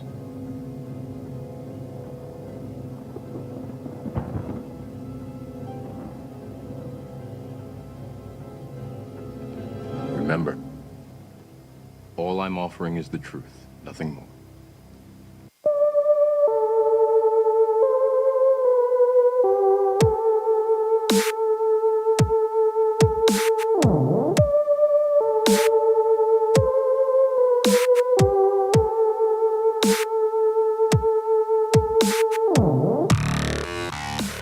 You're listening to Paranormal Soup, bringing you the weird every Sunday night. Call into the show and join the discussion. The call-in lines are 219-230-4444 or 260-225-9419. or by Skype caller ID 00JBland00 or JBland Paranormal Soup. And now to your host, Jason Bland. Tonight's guest is Bridget Finklaire. She's the author of a new book that just came out, Red Dress. It is a fictional book, but it's kind of loosely based on her experiences, life, and spiritual journey. Highly want to check that book out. It's available, I'm sure, everywhere. We'll make sure she'll get the information out where you can find her book. She's also a spiritual teacher, hypnotherapist, psychotherapist. If you're just joining us, it's really a soupy conversation. We go into a lot of different topics. I want to talk more about the Keys of Enoch that she's involved in and researching. Talk about tuning into your intuition is a big one. We've been talking about that a lot lately on this show. For me, it's a thing I'm struggling with every day. I'm trying to learn how to tune into my intuition. Maybe you are too. Call into the show, share experiences, or ask your questions of our guests. The phone lines, make sure they're open. Yeah, because I forget to do that sometimes. They are open. You can call into the show. All lines are open. Let's get back to our guest.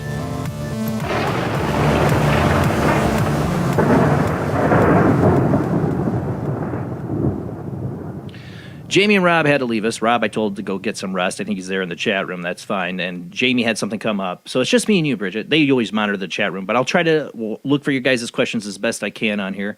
Welcome back to the show, Bridget. Oh, I got to unmute you. Sorry. No, oh, I think I've managed to work it out. Thank you.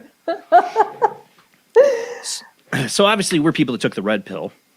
I know, I was thinking that as it came in. I was thinking, The Matrix, that's another hero's journey. And yeah, we've got to take the red pill right now. Right? But you talked about as a kid, you've always been interested in the paranormal, all these different aspects, how I was, And what always got me in life was just wondering, why aren't anybody else interested in this? So many people just go through life never asking these questions. And I'm like, how? How are you not interested in this? This is like the answer to everything, this is the greatest questions. Why does nobody care? I went through a lot of my life wondering that. I'm with you with that. My parents used to, my mother's passed now, and my dad's getting very old, but they used to live right in crop circle country, right near Stonehenge. Oh. And I'd go down and see them, and there'd be a crop circle, and I'm going to the crop circle, and they go, what do you want to go there for? It's just a load of rubbish. And you think, how can you say that? You've got to go there. You live right there. And obviously you see a lot of UFOs there. I've never seen UFOs there, but I know people who have, and there's a lot of UFOs around that area, but they just don't believe in any of that stuff. And it's like, I can't understand it. It's as if we've got a completely different set of eyes. Right. Well, we got so many. I mean, I see more of an awareness of things in society, I can say, than when I was younger. They have the whole UFO just kind of disclosure, and we definitely see more shows and stuff exploring the ideas of different realms of spirituality and the paranormal. But yeah, so many people still just don't care. They're caught up in politics. Why do you want to be caught up in politics? It's totally. Everybody, everybody. The world seems so screwy in its priorities, and to me, learning how to tune into your intuition, your inner self, your higher self, is what I believe it is the ultimate thing. What you should be here for, to be your ultimate self, not to be selfish or egotistical. I'm saying not to be in love with yourself or anything like that, but to really truly know thyself. Absolutely. Know thyself is the most important axiom of any spiritual work. And that's really the core of the bone circle training, is to know thyself, not just your higher, greater self, or your soul self, or your spirit self, or over self, or whatever you want to call that greater luminous part of us. To not only know that, which we know through intuition, but also to know the small monkey mind, the small self that sabotages, that goes, no, you can't do that. Ego. You're not good enough. The ego is actually the thing that trips us up. So it's to know both of those things and understand them, and then you can master the whole thing. A lot of the bone circle is about learning how to tap into intuition, because the whole thing, once you bring the whole thing together, it's about creating your life intuitively. So you have to be able to tap into intuition to do that.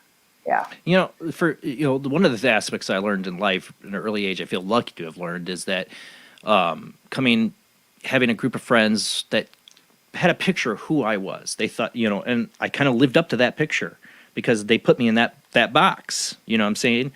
And eventually, early on, I learned that I'm not that person. I don't want to be that person. And they put me in that box. Why did they put me in that box? And I lost some friendships because I'm like, I'm not going to be in this box. I'm not going to be this person you keep telling me I am. Screw you. I'll tell myself who I am. I'll figure out who I am. And you guys, I don't know where you got your picture of me, but you want me to be this character. I'm not. And, I think a lot of people, it takes a lot longer to realize that.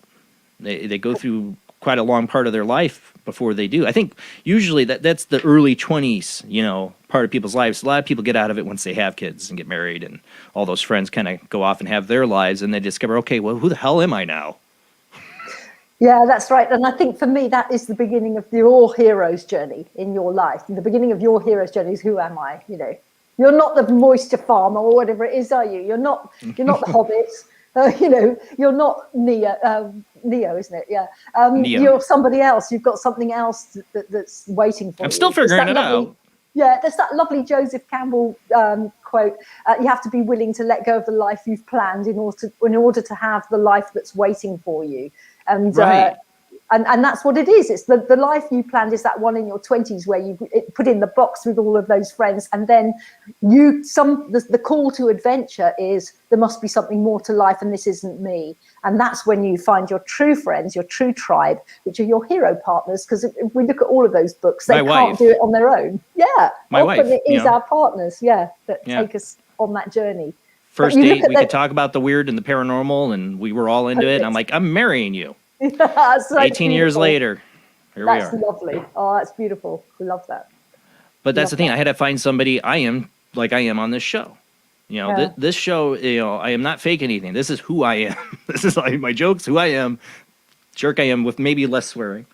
But but me and my wife, this is the conversation. I drive her nuts sometimes, probably too much paranormal talk. So this is why I kind of had to do this as an outlet. But she's into it, like we can talk about the weird, and both are open. None of us feel like we have a solid religion. We go to the church. What's happening now, So awesome. This is my church. So I do it on Sunday night. Testify.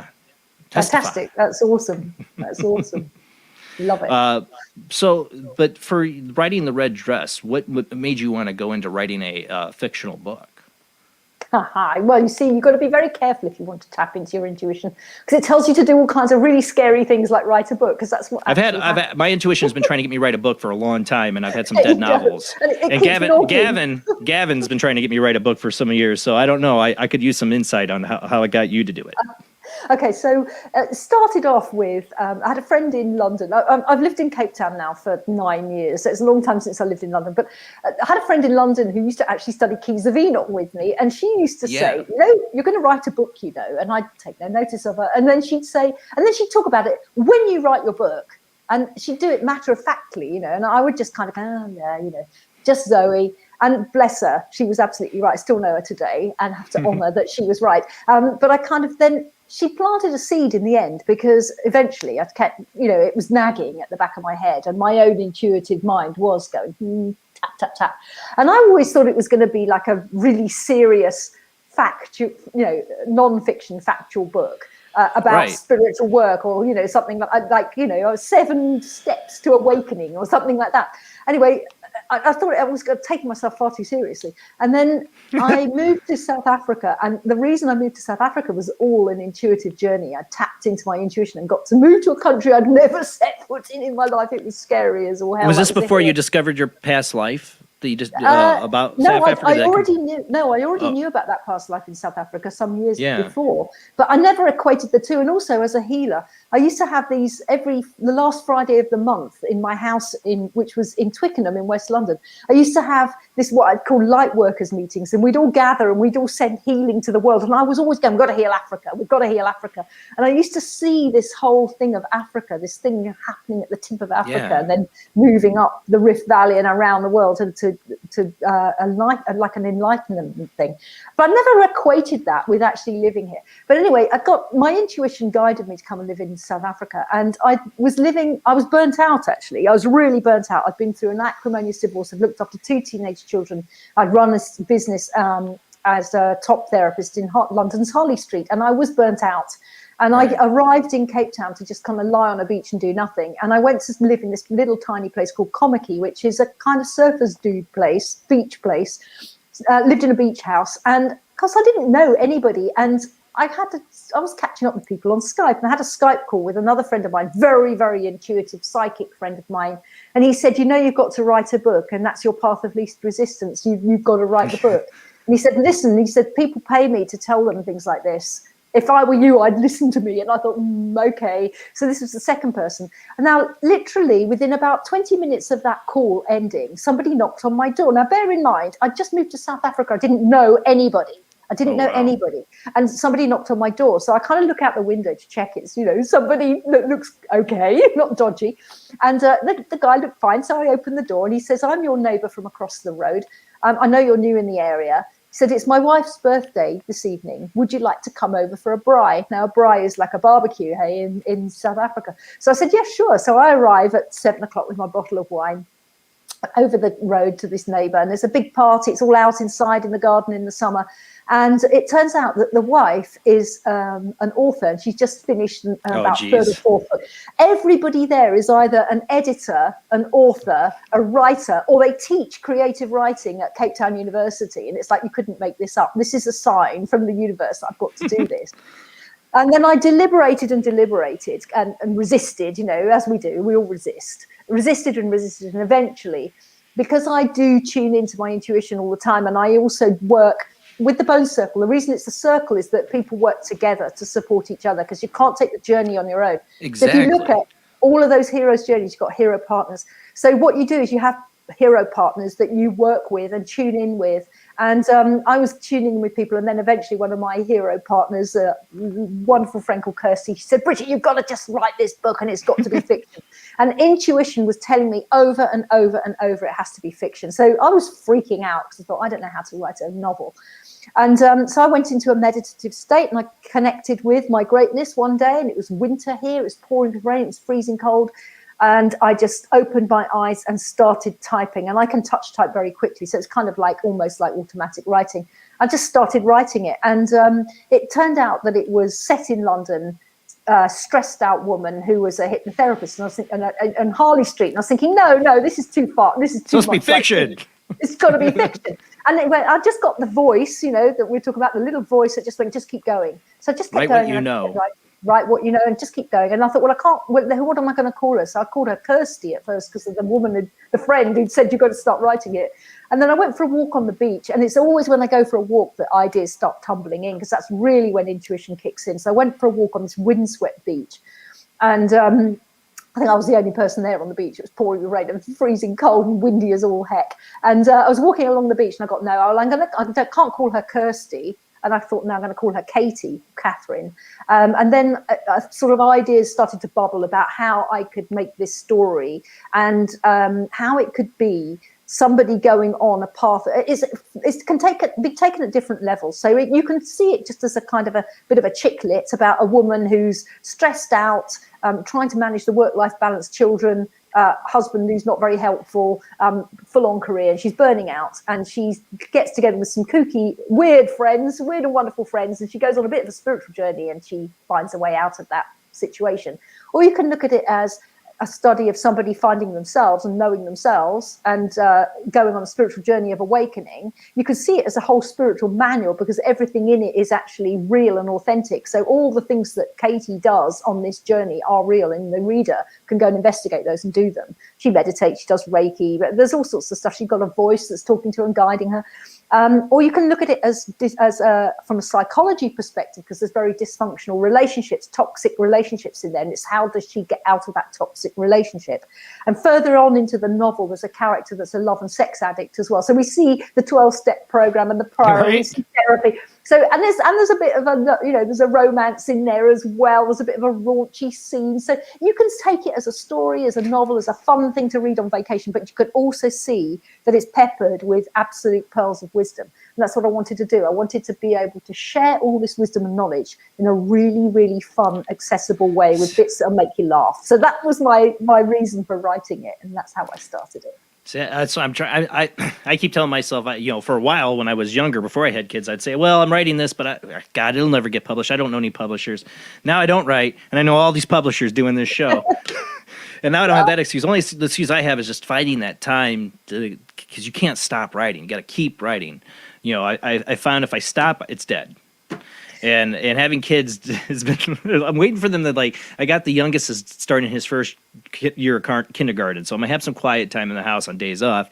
I'm like, I need to get back into this. My intuition always is telling me, you got to write something like either fiction or nonfiction. But I love fiction, and I want to write something about what I know in fiction. You know, like all my theory of the universe, even though my theory is totally incomplete and I don't know, you know, but it's like how I feel like things work. That's like kind of the book I want to write fantasy wise. I think you've got to go for it. You've got to go for it. I know. Jason. And then the intuition bugs me. The bits that you're not sure of will come out in the writing because there's something that happens. See, when I got that control freak of me. I do. Yeah. I like wants to like control the whole thing, and I know that'll make it a dumb novel. And I've killed novels that way, trying to control it too much. And I gotta let that go. I gotta be like you said, like automatic writing. Like Stephen King's I'm a big fan of Stephen King, and I read his book on writing. And I loved his description. It's like it's a fossil you're revealing. It's already there. You just have to unveil it. Don't try to control it. Just, you know, take a little slight brush to it. Don't take a hammer and unbury that fossil. I always love that analogy because, you know, he says it's intuitive. Let's just hope he wasn't intuitive with, like, The Stand. You know, I feel like, like with everything going on in the world. Like, let's hope Stephen King wasn't intuiting anything about our future because they're all... Nothing ends good in a Stephen King novel. We do have somebody waiting on the phone line here I want to get to if you're all right taking a phone call. Absolutely. All right, we got my regular caller and friend, Zach. How you doing tonight, Zach? I'm doing pretty good, brother. How are you doing this evening? Doing great. Thanks for calling in. Absolutely. So I have just one question over for Bridget, and then I'm going to share my own story about intuition. Oh, awesome. All right. So, hey, Bridget, it's very nice to meet you. I love hearing everything that you're saying, but I just have one question for you. Go ahead, Zach. So my question relates to anxieties and addictions and past lives. My question is, when somebody goes into a new life, do a lot of them carry some of the anxieties and the addictions that they have in their past life and they manifest in their new life? Why or why not? That's a great question, Zach, and thank you for asking it. I think every case is different. I really believe every person is different and every case is different. And in some cases, it's absolutely possible that anxieties and addictions could be carried over from a past life, or it could even be a trauma from a past life that's still being carried by the soul in this life. And that trauma is still causing anxiety, and that anxiety will cause addiction, because a lot of addictions are people self-medicating. It's people trying to work out a way to deal with something that they don't understand and can't control, which is often trauma. So often addiction is somebody trying to fix a problem with whatever substance or thing they're addicted to. And then the addiction becomes a problem. But actually, once you take the addiction away, there's another problem underneath that. And very often that can come from past life. I had a client once years ago who had an absolute fear of falling into the sky. And he was a clever guy, and he knew that was impossible. He Falling knew it was into the sky? Yeah. Like going up into the sky? Yeah. Wow. He had this absolute fear of falling into the sky, and he'd had it all his life. And he used to always skirt around buildings, so he'd never go across the middle of a piazza or a square. He hated open spaces. He would never go to the beach or anything like that because it would be too scary for him.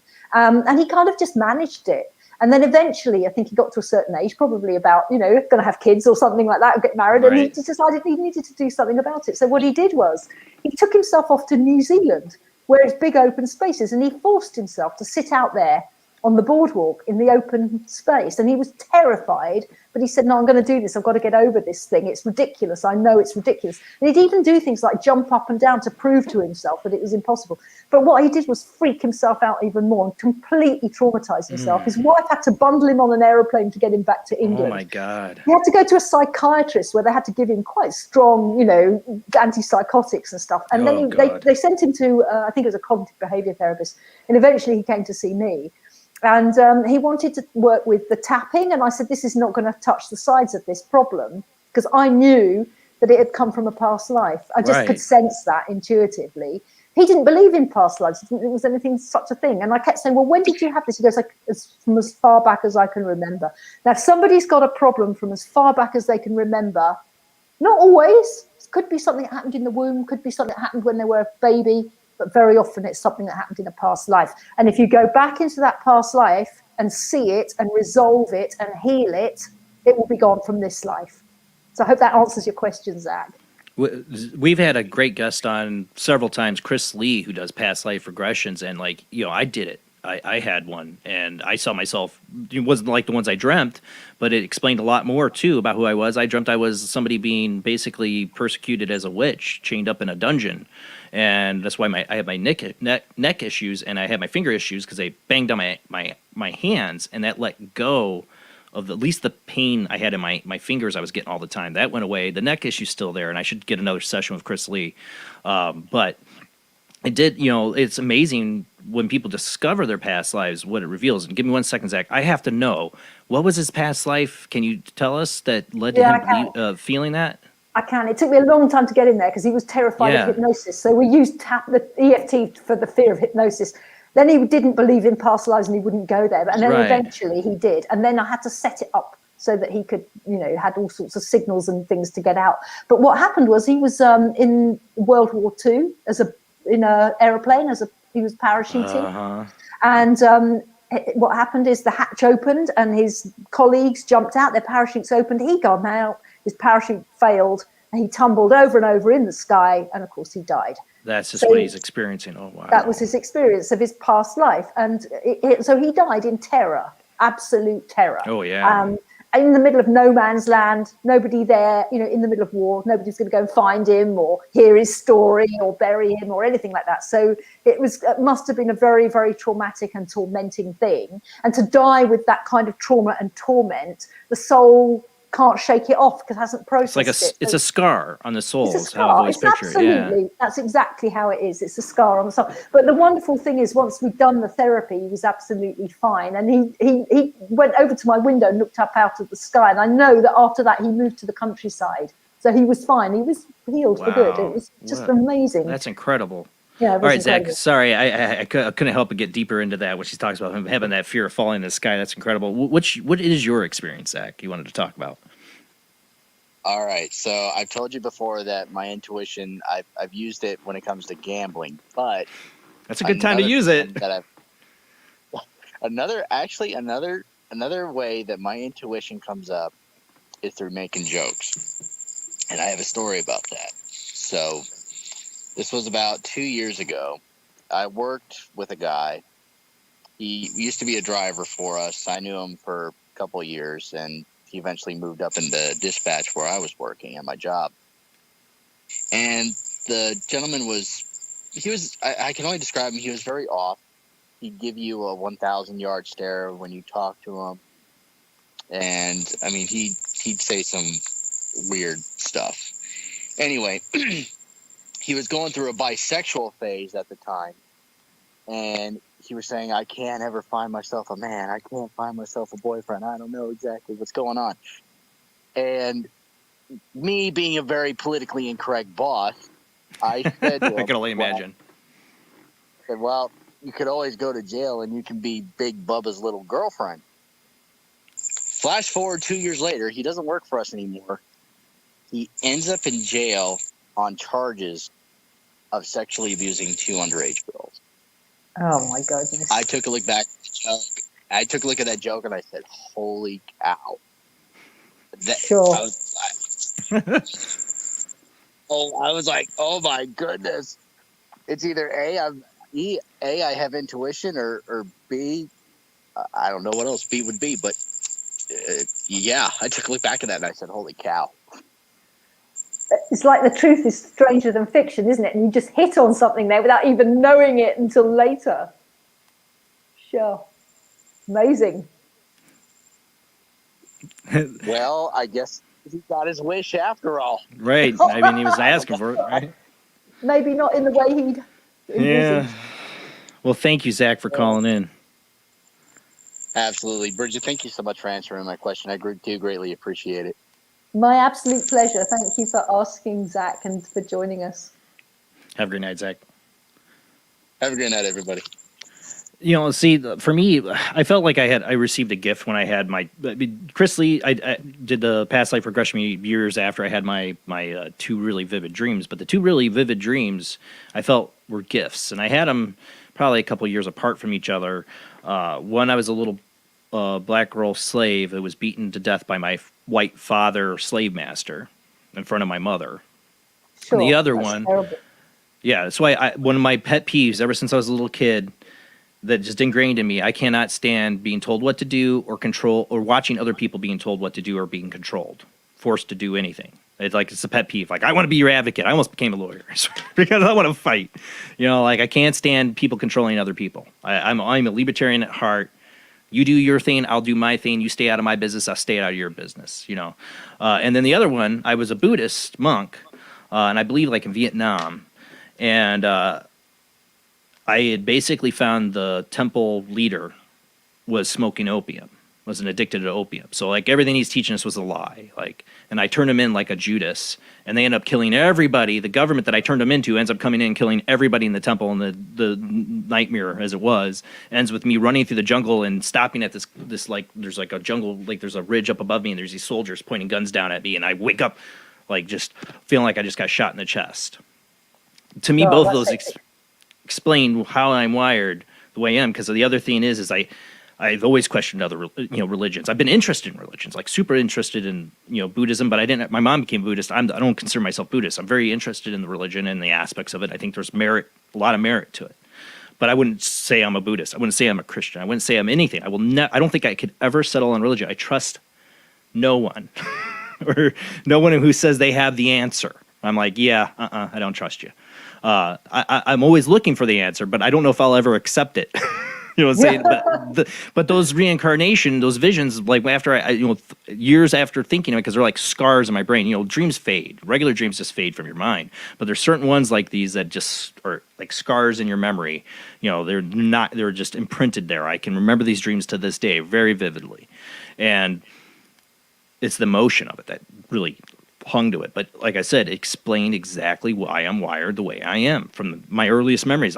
How I've always been. I remember there was like this Fairhaven like biblical church camp thing that would come to the trailer park I lived in, when it was just me and my mom, and they would come and do this whole like biblical like have snacks and come learn about Jesus Christ, your Lord and Savior, and you just come on this bus with us, and we're going to take you away. Like, that's a good idea, right? My mom's like, don't go to those people. My mom's like, don't go to those people. I'm like, but they got candy and snacks. And so I go in, and they got the candy and snacks all sitting up on the table, and like, oh, I start, like, I'm going to go eat them. And they're like, well, we're going to tell you about our Savior, Lord Jesus Christ. And I'm like, yeah, I don't care about him. And I started just taking the snacks, and I walked out. They never invited me back again. That ingrains exactly how I was. It's like, yeah, I don't believe in that. And I grabbed it. Now, growing up, I became very more, as my 20s, got really interested in Jesus Christ and Buddha and Allah. And I got really deeply looking into all these different religions, not thinking I'm going to find one, but I was still really interested. It's like, so that Buddhist monk in me that was like looking for that divine answer or whatever and felt betrayed by it is still me. It's still there. Interesting. Very interesting. Like a scar. Amazing. Yeah, absolutely. Absolutely. And I think for you to have that vivid dream with all of that emotion and it to be, as you said, it's almost like it's etched into your brain. It would, like a trauma would be. People who've had a traumatic experience, that trauma is etched into their brain and it's like it happened yesterday and they can remember all the details of it. So I think for you to have that experience, your soul wanted you to have that. Probably needed you to know that. You needed to know that. Interesting. Yeah. Yeah, that's what I'm saying. I feel like they're gifts. There was another dream before I ever had that dream of being the little black girl. Before that, I had this really vivid dream too, where I was like being showed, if you go down this path, like with drugs, like bad things, like doing stuff, I was showed my life could end up like real bad. And it was a black woman in this mall. It was my mall in my town, but I'm like floating through the mall, like floating, have no body. And she's sitting there and she's got this really sad face. And then she shows me the future. Then later on, when I had that a couple years later, when I was in my 20s, I have the dream and she's my mother in the dream. Wow. And I always had like an instinctual knowledge that the slave owning father in that dream was my biological father, who did not want to have anything to do with me pretty much and took off. Sure. And I would think that's a connect. There's so many. This is my thing. If past lives are real, which I believe they are, and it's, I mean, Eastern wise, and I've always been fascinated with the East, you know, Eastern traditions. But imagine how life, if it became like a total accepted norm around the world, and people really started exploring this aspect of their spirituality, of living before, how that could change people's perspectives and change life and change how we view things. If people more and more look deeply into this. Absolutely, completely. And that's all really part of awakening for me. It's becoming aware of all these things, becoming aware that there's much more than we just see and feel and touch and taste. And for me, past lives are definitely real. And I think there's even future lives. And it's as if, the way I like to look at it is, beyond this system of things where we are, can go beyond time and space. Now, if you remember the old days of DVDs before we just live streamed things off Netflix, right. But or even if you just get a film on a data stick or something like that. But the days of DVDs, that whole film was already on that DVD or already on that data stick. Even when you're live streaming, that film has already been made. The entire film is there, but you have to watch it through time. You have to watch that DVD through time. Right. So if you imagine that past lives are like that, all of our lives, future, past, and present, are all playing out at one go, but it's like a massive interactive DVD. So you can actually hop back a few tracks, if you like, or rewind a bit to another past life. And then you can change things in that past life, heal things in that past life, which then rewrite the script of the film of our lives. But if you think that the soul is eternal and goes on forever, it must just go on to another DVD or another system of things, another kind of incarnation on another planet in another right. an Earth suit here. But certainly if we go back into past lives, we can change things in the past, which change what's happening in the present, which then changes the future we create. So it's like an interactive thing. And the more we shift and change, the more we can move forward unencumbered by those atrocities and traumas that happened to us in past lives. The future's always emotion. Another Star Wars quote from Yoda is, "The future's always emotion." And I think people. I predicted the future myself. I've had visions of things that'll happen and all that, but I don't think anything's predestined. I think we're continually creating our reality. Is my feeling on it. But you talked about using your intuition to tuning your true self, maybe your true purpose. I think that's what everybody's always struggling with is what is my true purpose? I mean, maybe your true purpose is to be just the guy who picks up people's garbage. Nothing wrong with that. I try to teach my kids, you don't look down at somebody as the garbage man or whatever. Everybody's got a job in life. Everybody works and does their things. Nobody's better than anybody. Doesn't matter what their job is. It doesn't make them better than the nuclear physicist and the garbage man. They all got a job. They all got a piece.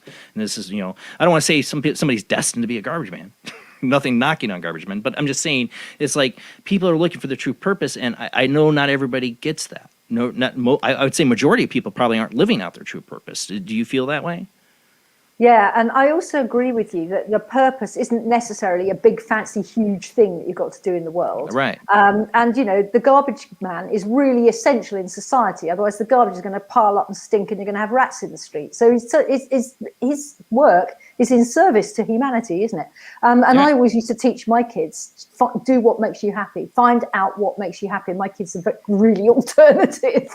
And my son lives in Vietnam and is permaculture. Oh, wow. And my daughter's in Mexico and is a screenwriter. So we're scattered across the world and we're very unusual. But it's because I've helped and trained them to work intuitively. But I think as well with purpose, people think it's like some big goal that they've got to find their purpose and it's going to be some big, massive thing. And actually, your purpose very often is what you've always done, but you haven't realized it. So with me, I know that part of my purpose really is around transformation. But I've always done that, whatever it is I've been doing.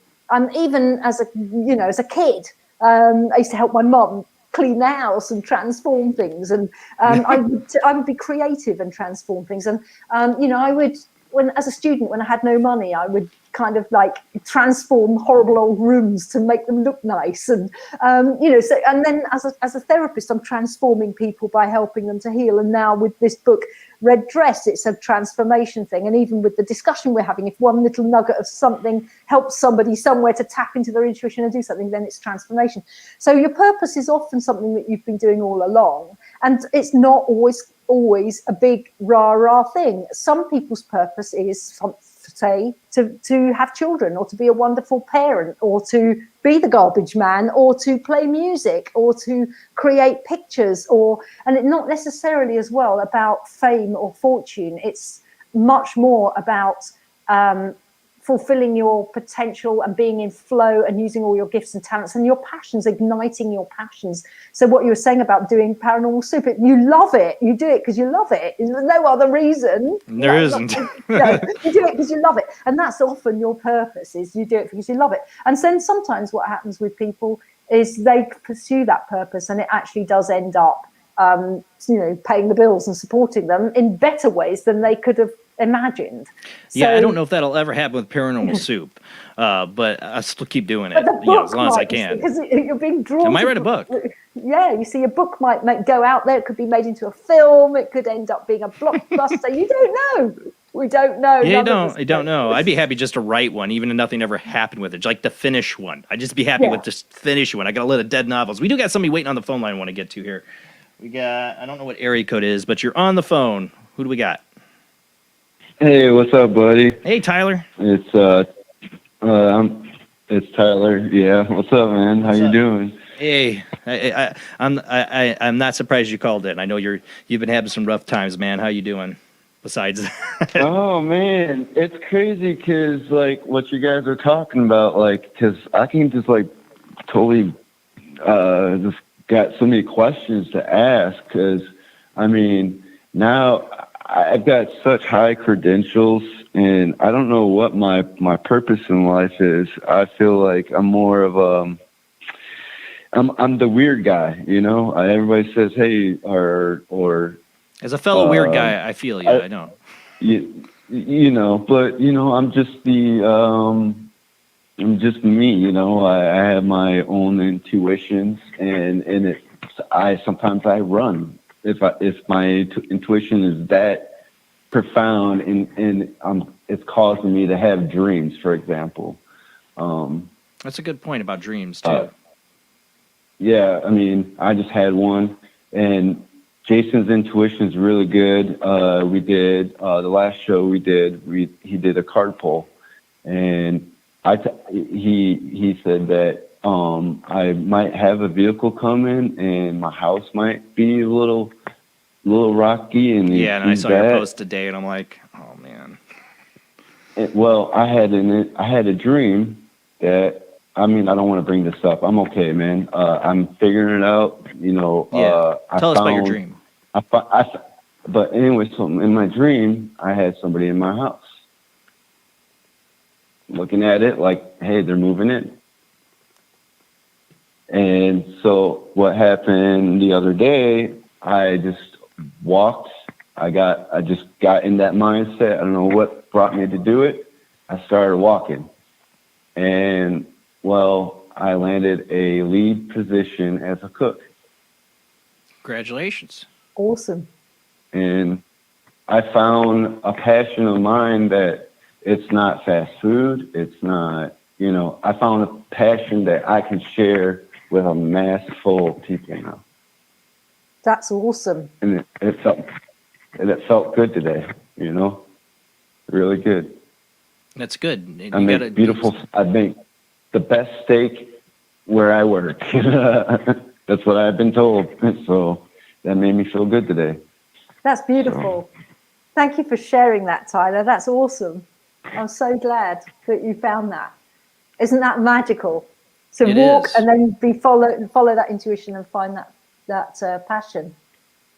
Did you have a question for her, yeah, Tyler? I mean, is that like the perfect intuition to like? Because I'm having the negative intuitions, happening to me. That's the monkey mind. That's not intuition, Tyler. That's the monkey mind. When it's negative, it's usually your mind telling you all the things you can't do. Right, and then boom, I don't know, so I just had that mindset to start walking. I don't know, something just like, I felt something hit me, I don't know, like my guides just pushed me out the door, you know. Those are the ones we've got to listen to, hey Figure it Tyler. out. And I do think walking is incredibly powerful, because when you're moving the body, walking like that, you're processing any kind of anxieties and fears and monkey mind stuff, and it's allowing. So you're processing, and moving the body helps you to disperse, stress and all of that kind of stuff, and the lower negative emotions. But also walking allows the intuition to come in. And when you listen to that, it can lead to some beautiful things. So well done for listening to it and going for that walk, because look where it led. That was wonderful. So yeah, it's keep following. I'm telling my mind I'm not sick. I'm not sick. Keep walking. Just keep walking, man. Just get it done and prove yourself. So thank you. This, like I said, this is like the best show in the world. Oh, thank you, So thank Tyler. you so much, Jason. Yeah, and awesome, Tyler. keep with that feeling that you had today. You know, And Tyler, sorry, Jason. Tyler, I was just going to say, it's what you told yourself as well. What we tell ourselves is really important. You said, I'm not sick, I'm just going to keep walking. And the story we tell ourselves is very, very powerful. So just to kind of tell yourself, look, keep walking, you're not sick, you're okay, you can handle this, you've got this, you're all right. I've got everything I need inside of me to do what I need to do. I can handle this, I've got this, I'm okay. Those sorts of things, if we send those messages to ourselves, are very, very powerful. So keep going. Exactly. Thank you. I will. I'll keep fighting. Awesome. All right, Tyler. Have a great night, buddy. You too. All right, man. One of the things I had to learn early on in my 20s, when I was getting all spiritual, I was like reading all these books like on Buddhism and Christianity and Hinduism, and like why isn't everybody else trying to meditate and be spiritual? Then I grew up and life hit me, and I realized why everybody's not, because it's hard. Life is hard, and it struggles, and it can be suffering. And boy, it took me down a few notches, to realize that, get off your high pedestal there. You're not Buddha. You're not discovering anything anybody else doesn't know. It's just that it's hard for people to take that time to stop and let go of those anxieties and just listen to that inner voice. It's so hard. It's so hard to let go. I mean, you have all these things you feel you should be. If you're not worrying about it, you're not solving it. And I had to start just going, if you can't do anything about it right now, at this moment, then why the heck are you worrying about it? I have to remind, that's like my mantra. Like, can you do anything about it right now? Nope, then you need to let go. When my wife would yell at me because you talk about walking, I would pace. Like, I swear, she's like, if you ever die in a ghost, one, you're going to leave change everywhere because you do that all the time. And two, I'm going to just hear you pacing. Because when I had anxiety attacks, before I discovered CBD and getting back to meditation, I was having bad anxiety attacks a number of years ago. I would just pace. That's how I would do it. I would do like walking meditation, basically, and kind of walk it out, but not outside, like in my house, and drive my wife nuts. Round and round, yeah, up and down, round and round, Mm-hmm. back and forth. Yeah. Yeah. She'd be like, "Stop pacing." But we all have our ways of trying to deal with it, or coping, or pacifying that, and some people turn to other things that aren't good. But I feel lucky in life that I've discovered things and learned things in my life to deal with it, and not turn to negative things to deal with it, or mask it, or hide it, or put a Band-Aid on it, or get a new addiction. I got enough coffee in that, so. Totally. So, but yeah, go ahead. I was just going to say, when you talked about how it's hard for people to let go, and it's hard for people to go on a spiritual path, and that's actually part of why I wrote Red Dress, because Katy takes that journey and she's finding it hard, so we can relate to that. And she's going, I don't know if I'm going mad, I don't know what will people think, and all of that stuff. And what's been really interesting is, in terms of people reading that, people who are even a little bit a little bit weird, or a little bit into anything that's outside the narrative, let's say, are really, really loving and enjoying the book. And I've got some fabulous 5-star reviews. But people who are not into any of that are finding that book quite hard and challenging to read. And I think it's because it's reflecting something to them and they don't want to look at it. They want to be in denial. So then they're going, oh, no, this book, I couldn't get through this book because it's reflecting too much for them, which has been quite interesting. And I wanted to also just pick up on something you were saying about solving, you know, getting into solving problems. And that's also part of the Bone Circle, because you can either be solving problems or you can be creating something. And so it's about an orientation. Are we reacting and responding to life and to problems and trying to solve those problems and be creative in solving those problems? Or do we just go, no, I'm going to create this? And often when you just choose to create something, the problems get solved along the way. For example, writing a book, you know, the problem might be you haven't got enough time and the kids are still at home and they're never going to be, you know, all of these problems. So you try to solve the problems, but actually if you just choose to create the book, the problems will get solved in the process. Because I didn't have that much time to write at the beginning either. I just used to, you know, I think at the beginning I did have time to write, but as time went on, I didn't have time to write. And in the last, 4 years or so, I've only had Wednesday as my writing day. So I really need to extend that a little bit.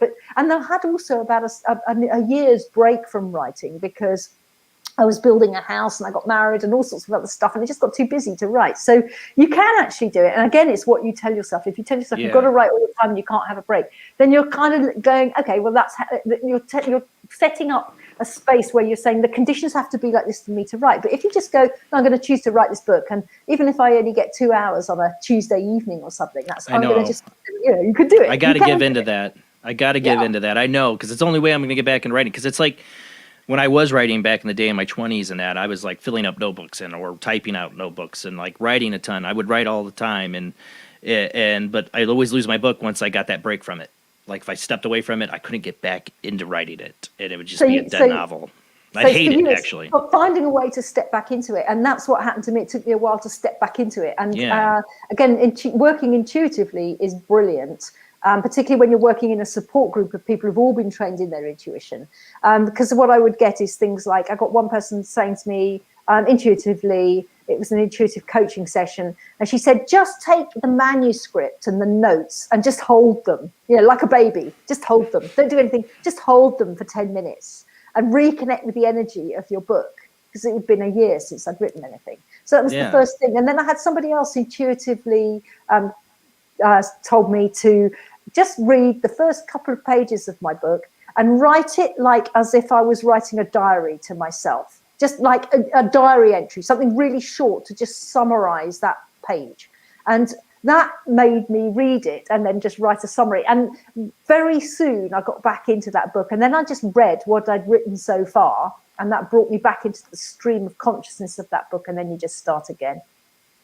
Yeah, I got to find something, because I know it's in me. I think about story ideas all the time. Like, why do you think about that? You're not written nothing. You know, you haven't written for so long, you know, and it's like that just, it's like this mountain I'm looking at and I got to climb. You know, that's what it feels like. But like I want to do it. The journey of 1,000 steps starts with the journey of 1,000 miles starts with the first step. So you don't look at the mountain. You don't look at the whole mountain. I know, that's me. I look at the mountain. I'm like, no. No, it's too big. Overwhelmed. Yes, it's a feeling, because I just remember the energy like I put in, like when I was writing, like how much I was like just engrossed in it. And how do I get back to that? That's just it seems so daunting, but I want to. There's a part of me that really wants to, and I got to find a way. Just choose it and intend it, and then a way will be found. But I think, you know, maybe just sitting with what you have written. And just sit with it for a while, and then read a little bit of it, and then that's the problem. I end up hating if I come back to it, I end up hating and being so critical of what I wrote. Sometimes I'm like, oh, this was really good, but this sucked. Well, this is normal for any writer, because I would swing on a pendulum of believing that what I'd written was utter trash and nobody was ever going to read it, to thinking, oh, that bit's quite good, actually. And then there'd be bits I think that's really funny. And then by the time you've edited it and rewritten it 3 times, and you think, why did I ever think that was funny? And even now that book is published and in the world, and people have said they love it and it's great and it's well written, I still sometimes think, hey, look, George Lucas went back and made new edits of Star Wars. You know, back in the day, people said he'd make money, but I also think it's because he really wanted it to look different than when he originally did it, like certain scenes. We're growing and changing, so when you look back on what you wrote, you go, oh, I don't know. But And also, that's the other thing, is to not get bogged down in whether it's good or bad or anything else and judge it and criticize it, because the inner critic can just completely stop you in your tracks. You just write it and finish it. And then once it's finished, you can go back and edit. Then that's actually what I did. I know. With Red Just Dress. gotta do Yeah.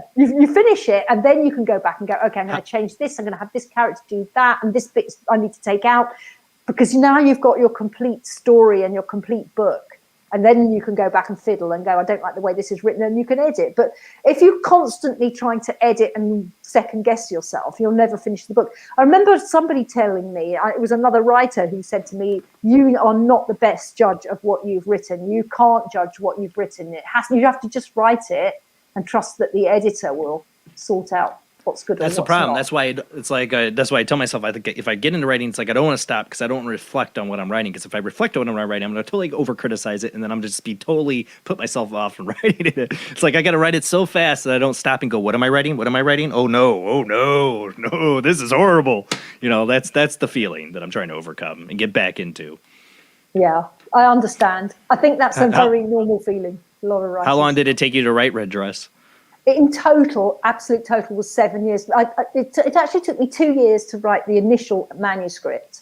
And then that went on hold because I met who's the guy that's now my husband, my second husband. And and we were building a house, and I went through menopause and had some health issues. So the whole thing went on hold.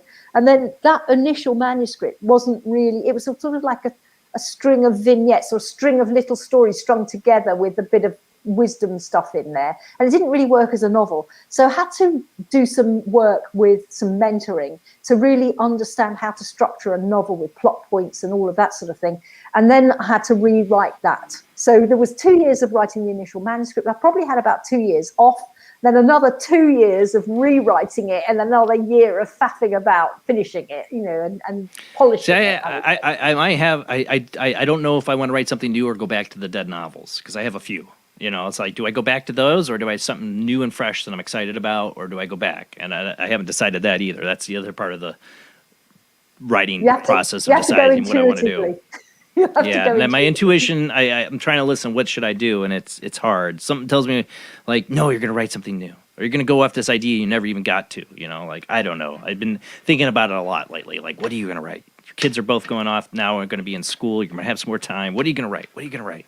And I'm waiting for that spark, like what it's going to be. Maybe I need to go back to my old manuscripts and kind of look them over, see. I still got them. Most of it I would write out in notebooks. I'd be at a coffee house, and I'd sit there, just people would always know me. Oh, there's Jason writing away. My sloppy handwriting. You have to have a translator to read it. But I wrote a lot, and I would type it out, and I'd have to tell people, oh, yeah. One thing I've learned is if I write it, I'll see notebooks. Yep. Yeah. If I write it, though, I need to write it and not let anybody read it until it's done. That's the other mistake I've learned. Yeah, absolutely agree. It's like it's a pot of food on the bubble, and you mustn't take the lid off. You've got to keep the heat in there, keep it bubbling, keep it going till it's finished. We got to go to our last commercial break here. When we come back, I'd like to talk to you more about the Keys of Enoch, because I've always been interested in the story of Enoch. A lot of people, biblical wise, they're like, who? Enoch? Yeah. There's a lot there. I'm an Ancient Aliens guy too. I don't know if you have any feelings about Enoch with that, but there's something spiritual about it too. And you get into the talk about the dark side and the Watchers and stuff like that. I'd love to get into Enoch if you're all cool with that when we come back. Absolutely. All right, guys, we're gonna and we'll have the phone lines open. Oh, what am I hitting the wrong button? Wow, I am off tonight. There we go. Phone lines will be open when we come back from the short commercial break.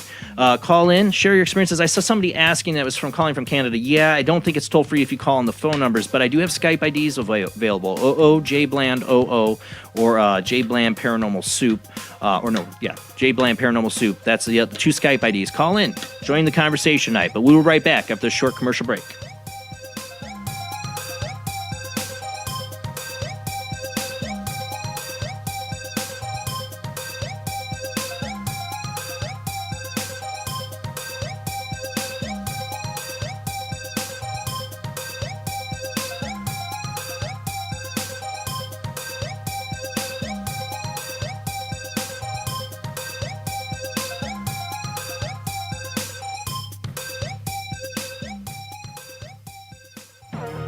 Intercepted the transmission of unknown origin. Transmission?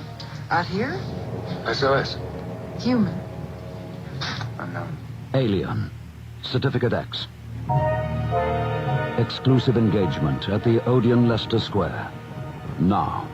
Any systematized transmission indicating a possible intelligent origin must be investigated. I will hear it. In space, no one can hear you scream.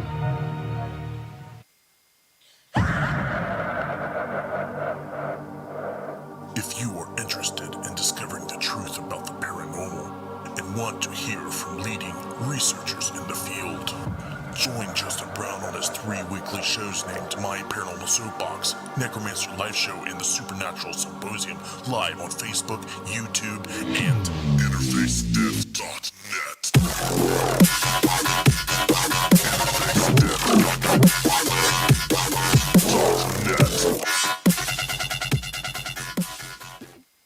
This is an APAC studio presentation.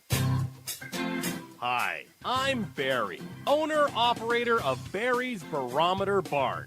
Lately, I bet you've been lying awake at night asking yourself, how many barometers do I really need? Well, at Barry's Barometer Barn, we think you need more than one. Otherwise, we're gonna go out of business. Remember, at Barry's Barometer Barn, we don't know the meaning of high-pressure sales. Come on, folks, buy another barometer. I'm trying to put my kids through college, I've got a family to support, and a secret mistress who isn't cheap. Visit Barry's Barometer Barn, 000 Storm Drive. Come on, folks, buy a barometer. I'm Barry's older brother, Larry, and every time one of you people walk past the store without coming in, Barry beats me.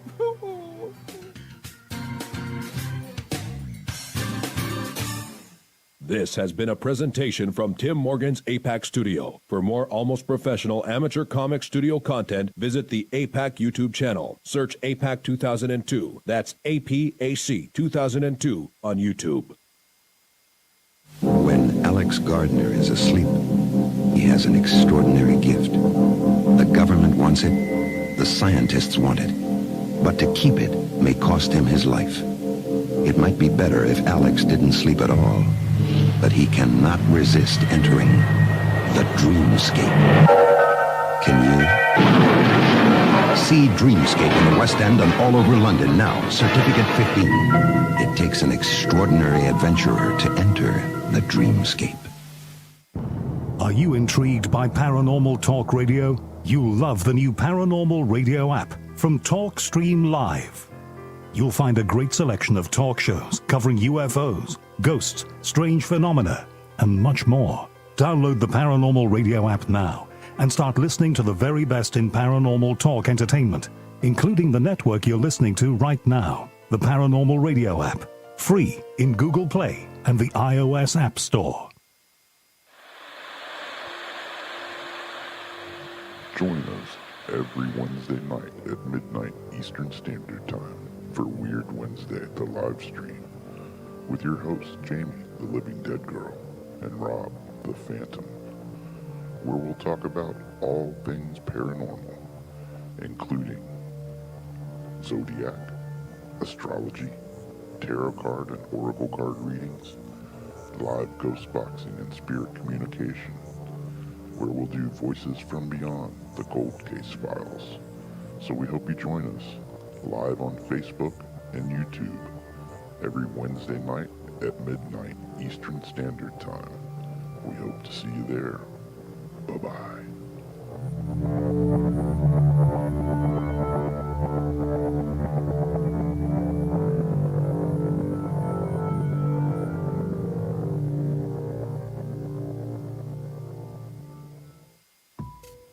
Since 1948, Fate magazine has brought you reports of the strange and unknown, all of them true.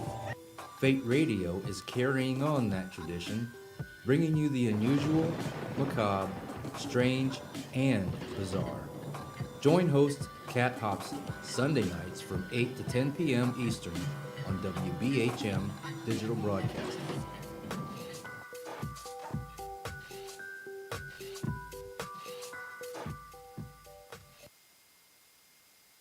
The answer to the ultimate question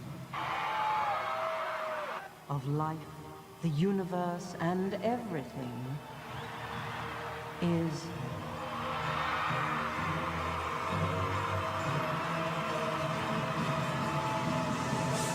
$42.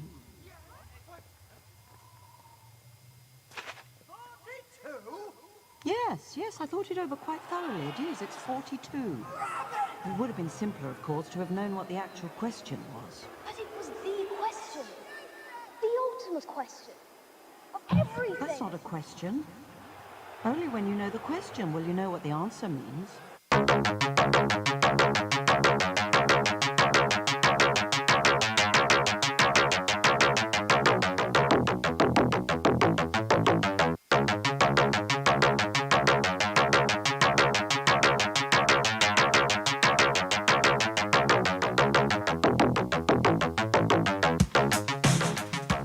You're listening to Paranormal Soup, bringing you the weird every Sunday night. Call into the show and join the discussion. The call-in lines are 219-230-4444 or 260-225-9419 or by Skype caller ID OOJBland00 or JBland Paranormal Soup. And now to your host, Jason Bland. Tonight we've been talking with our guest Bridget Finklaire, who has a new book, Red Dress. Definitely want to check that out. She's also a spiritual teacher, hypnotherapist, psychotherapist, all things we're talking about, all different soupy, as I call it, paranormal soup, all these different topics we're getting into tonight. But really, trying to listen to your inner voice is one of the main things I've covered tonight. We've talked to her about her intuition. But I do want to get into this Keys of Enoch, because anybody that gets into the mystery circles and the ancient knowledge and all that, the keys, Enoch comes up. And if you're not familiar with it, we'll let Bridget tell you about it. But it's fascinating when it comes to what I of course, go down the ancient alien path with it, but other people go spiritually with it. But it's something that's always fascinating. So I gotta hear what got her into it, what she knows about the Keys of Enoch. But the phone lines are going to be open. Let me make sure they're open. Hold on. All right, now they are open. You can call into the show, share your experiences, ask your questions of Bridget. I saw a couple of people try and ask and call in if they're from like Canada. I don't know if it's. I think you do get charged if you call on the phone line. So there are Skype IDs, OOJBland00, or there's JBland Paranormal Soup. Call in, join the conversation. But let's go ahead and get back to our guest.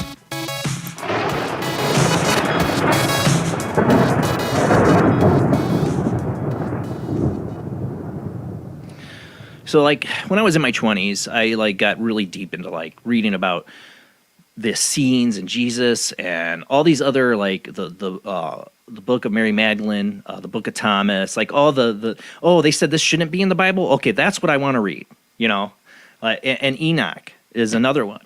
And I got really into all just, I guess when I was 10 years old, I read Chariots of the Gods by Eric Von Daniken. So anything ancient, Sumerian, Enoch, anything ancient, I was looking for aliens, that's part of it. But I also found a lot of the spiritual stuff, when you get into some of these things, maybe the aspects of our lives or the keys of Enoch.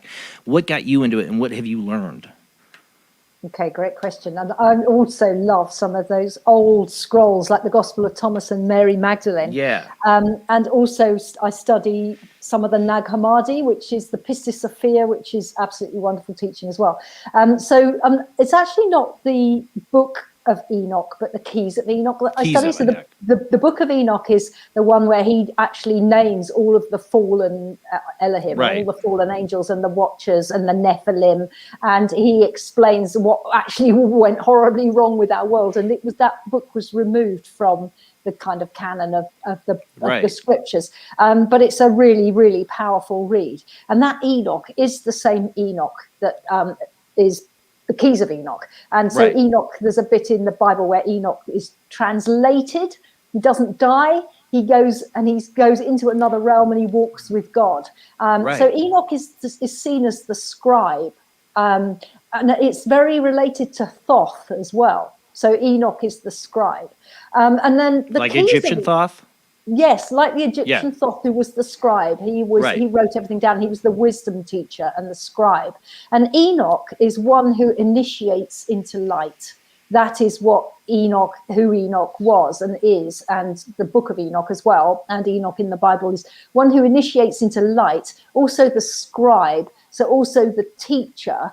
And he is one of what we would call the Ophanim. So there are different categories of angelic beings. Right. We've heard of the cherubim, and then there's the seraphim, and there's the ophanim, and Enoch is an ophanim, is part of the ophanim angelic order of light. That is, they call it the wheel works, and they work the wheels of the Merkabah, and the Merkabah is the vehicle of light, which is Ezekiel's vision. So there's a whole kind of thing about who Enoch is, to give you a background. But I'm just going to show you that this is what I'm studying, and it's well, can you see it there? So this is called the Book of Knowledge, the Keys of Enoch, and they were given by to Professor and Dr. J.J. Hurtak. In 1973, he had a paraphysical experience where he was actually taken off the planet, and Enoch came to him in, I think he was in meditation and prayer, and Enoch came to him and asked him, and as a great being of light, by the way, an absolutely overwhelming light, and said, "Are you ready? Do you want to come talk about soul purpose?" So he went with Enoch within the body of light of Enoch, up to the constellation of Orion, which is the gateway to the higher universe. And then he was taken in, and then actually even Enoch wasn't high enough to take him on, and he was taken in the Merkabah or light body of Metatron.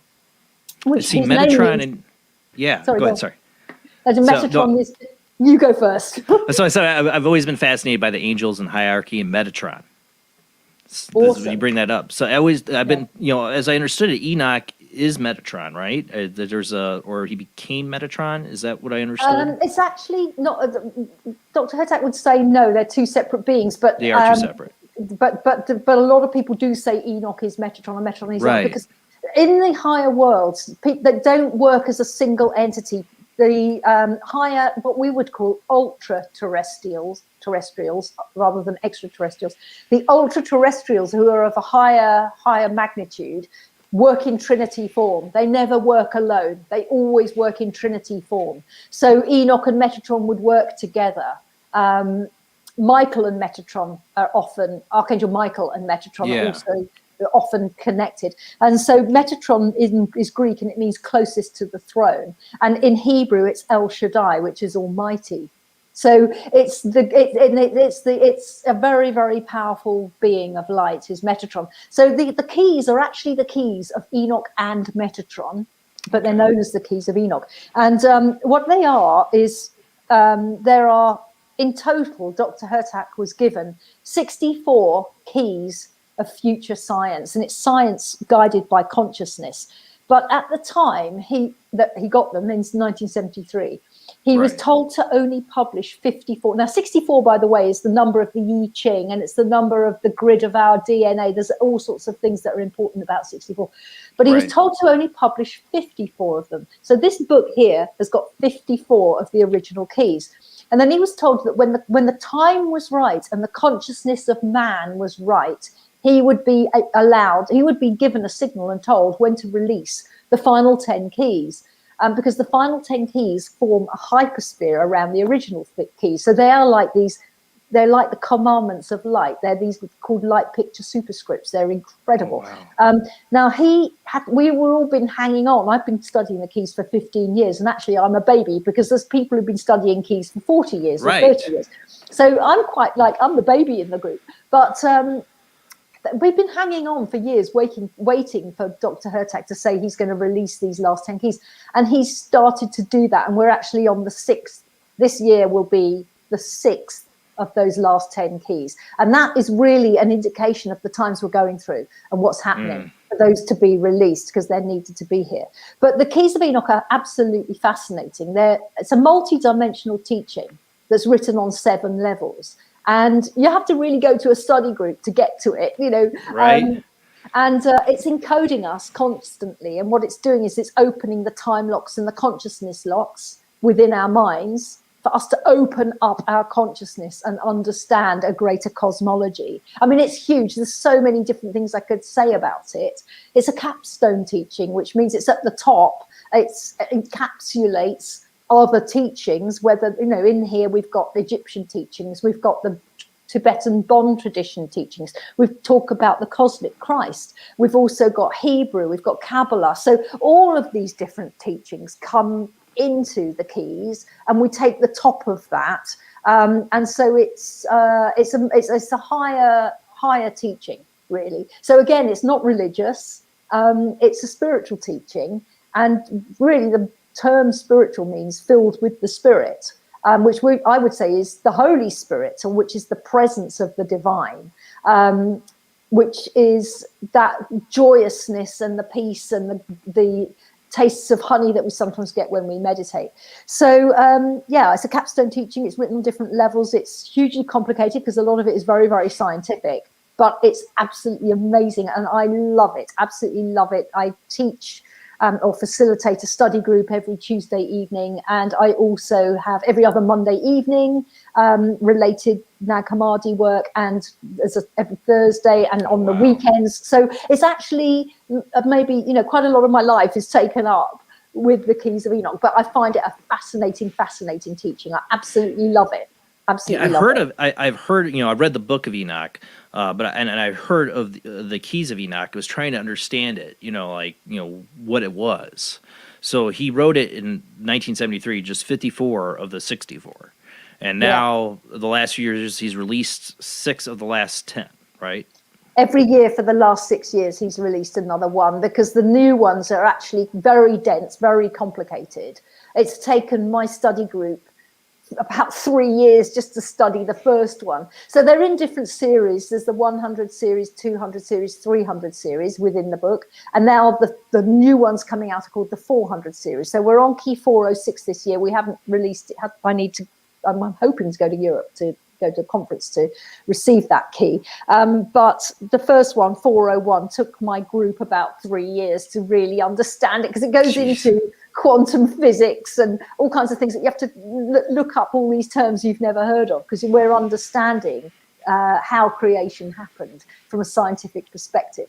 But it really, really opens the mind, and it really opens consciousness. And it's not just grappling with science. We also work with sacred names and sacred mantras to raise vibration. And we also work with music, which is really important, and also with pictures, the picture behind, not that one, well, actually both of them, kind of keys related, and they are kind of I've been looking at your pictures all night, trying to see what they were. Actually, I've been looking at it, like the one behind your right shoulder there. I can see, I see pyramids and that one. Yeah, that one. I see the pyramids and like 3 people. I'm like, what is that? Yeah, and then you do the lamp, because it's still dark and the lamp is on, so you're getting the lamp in there. But it is the pyramids. It's the pyramids of Giza, and then we've got the divine eye, and we've got the dove, which is the presence of the Holy Spirit returning. But the pyramids of Giza are very, very important, and a very important teaching within the keys. And then the divine eye above that. And then above that, we have 3 women, and it's representing the divine feminine. So we've got the Indian one, which is the Eastern, and they've got the Western, like the Mother Mary figure, and then the kind of like modern divine feminine, which has to come back, because that's what's been gutted from a lot of organized religion, is the spiritual side of it, which is the divine feminine. Thousands of years. For thousands of years, women have been chopped out of religion. So this is the return of that spirit, the return of all of those aspects that go with the spirit and the divine feminine. And I don't necessarily mean that's just women, because we all have masculine and feminine within us, and we have to balance that. But the feminine then is part of that, is the intuitive mind, which we've been talking about, and passion and purpose and connectedness and being of service. And so a lot of people's purpose is a service in the world. And then we start going into things like having compassion and forgiveness and wisdom and thinking about other people, and kindness and gentleness and forgiveness, and all of those kinds of aspects of life really are part and parcel of the divine feminine. So that's whoops, I'm going the other way. This picture here, that's what it's about. Yeah. No, I mean, I think, there's, like I said, I don't know how much you are into the alien thing, but there's the Fatima sightings, and is very like feminine, like virgin. They put like this kind of Virgin Mary kind of thing upon it. Most people see it as a sighting of Virgin Mary, but it actually has a lot to do with like a maybe something like feminine coming across to this one incident. I feel it was somewhat. See, this is the thing. That's why I call it Paranormal Soup. I think all these things are connected, like aliens, ghosts, Bigfoot, spiritual life, history. It's all connected. It's one big soup. And aliens are in this soup. I mean, interdimensional aliens. I don't know. I feel like there's a consciousness awakening again. You know, like something that was ancient that we connected with. You know, when people used to believe in gods, and you know, I mean, people have. I'm not talking like gods we believe in, like Christianity and religion today, but like something different, something, a divine force that we were connected to, that we've lost complete connection to, that is opening up, but it's like it's causing all this turmoil too. Like we're going through some kind of like birthing pain. I totally agree with you. Absolutely, that those sort of Fatima sightings and phenomena are part of the Divine Mother coming back. And that's also reflected in humanity becoming more aware of, say, of the environment and how we must look after Mother Earth. So I think this notion of the divine feminine is in all religions, in all cultures. The reason I bring that up is the Spanish influenza took off right after Fatima.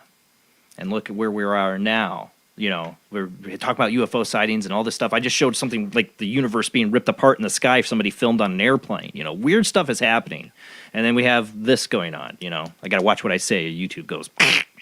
Yeah, I know. Yeah, you've got to watch what you say. But no, you're absolutely right. We're going through this whole complete change, and it's almost as if I keep getting this word. It keeps coming intuitively. I need to write a piece about it. That we've got to be Earth doulas. You know, you have death doulas and birth doulas. We need to be Earth doulas because Mother Earth is going through these birthing pains. The whole of humanity and consciousness is going through these birthing pains. And it's all. Look at the number of earthquakes we've had. The number of famines. Sinkholes in Florida. Yeah, I mean.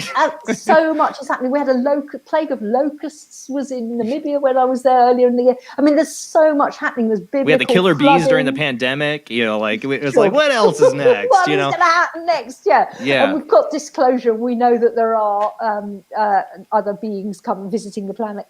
So yes, I think there is a massive consciousness awakening, and then we are going through a birthing process. And what we're doing is we're birthing a new world, a new way of being, and letting go of some of the atrocities of the old way of being. So we're in a gateway moment, and are we going to take the red pill? Are we going to wake up? See, the little worry monkey mind in my mind is like we could go down a totally 1984 Orwellian path that could be horrible. That's my fear. Like we could go totally enlightenment, new culture, like, you know, new way of living, great, or we can go down the Orwellian government state control nanny state thing, and things could go really bad. Like as a parent, I'm worried. I try to let go of it. I'm trying to let go of that worry and not think about it. But I am. I can't. I cut my cable off. I don't want to listen to the news, but I still can't get around it. And I see a lot of things could go real bad if people don't wake up. I agree with you. And really, at the end of the day, it's choice, isn't it? You've got people who've got a choice to wake up and take the red pill. And also they've got a choice to go down the Orwellian road or to go into that beautiful road.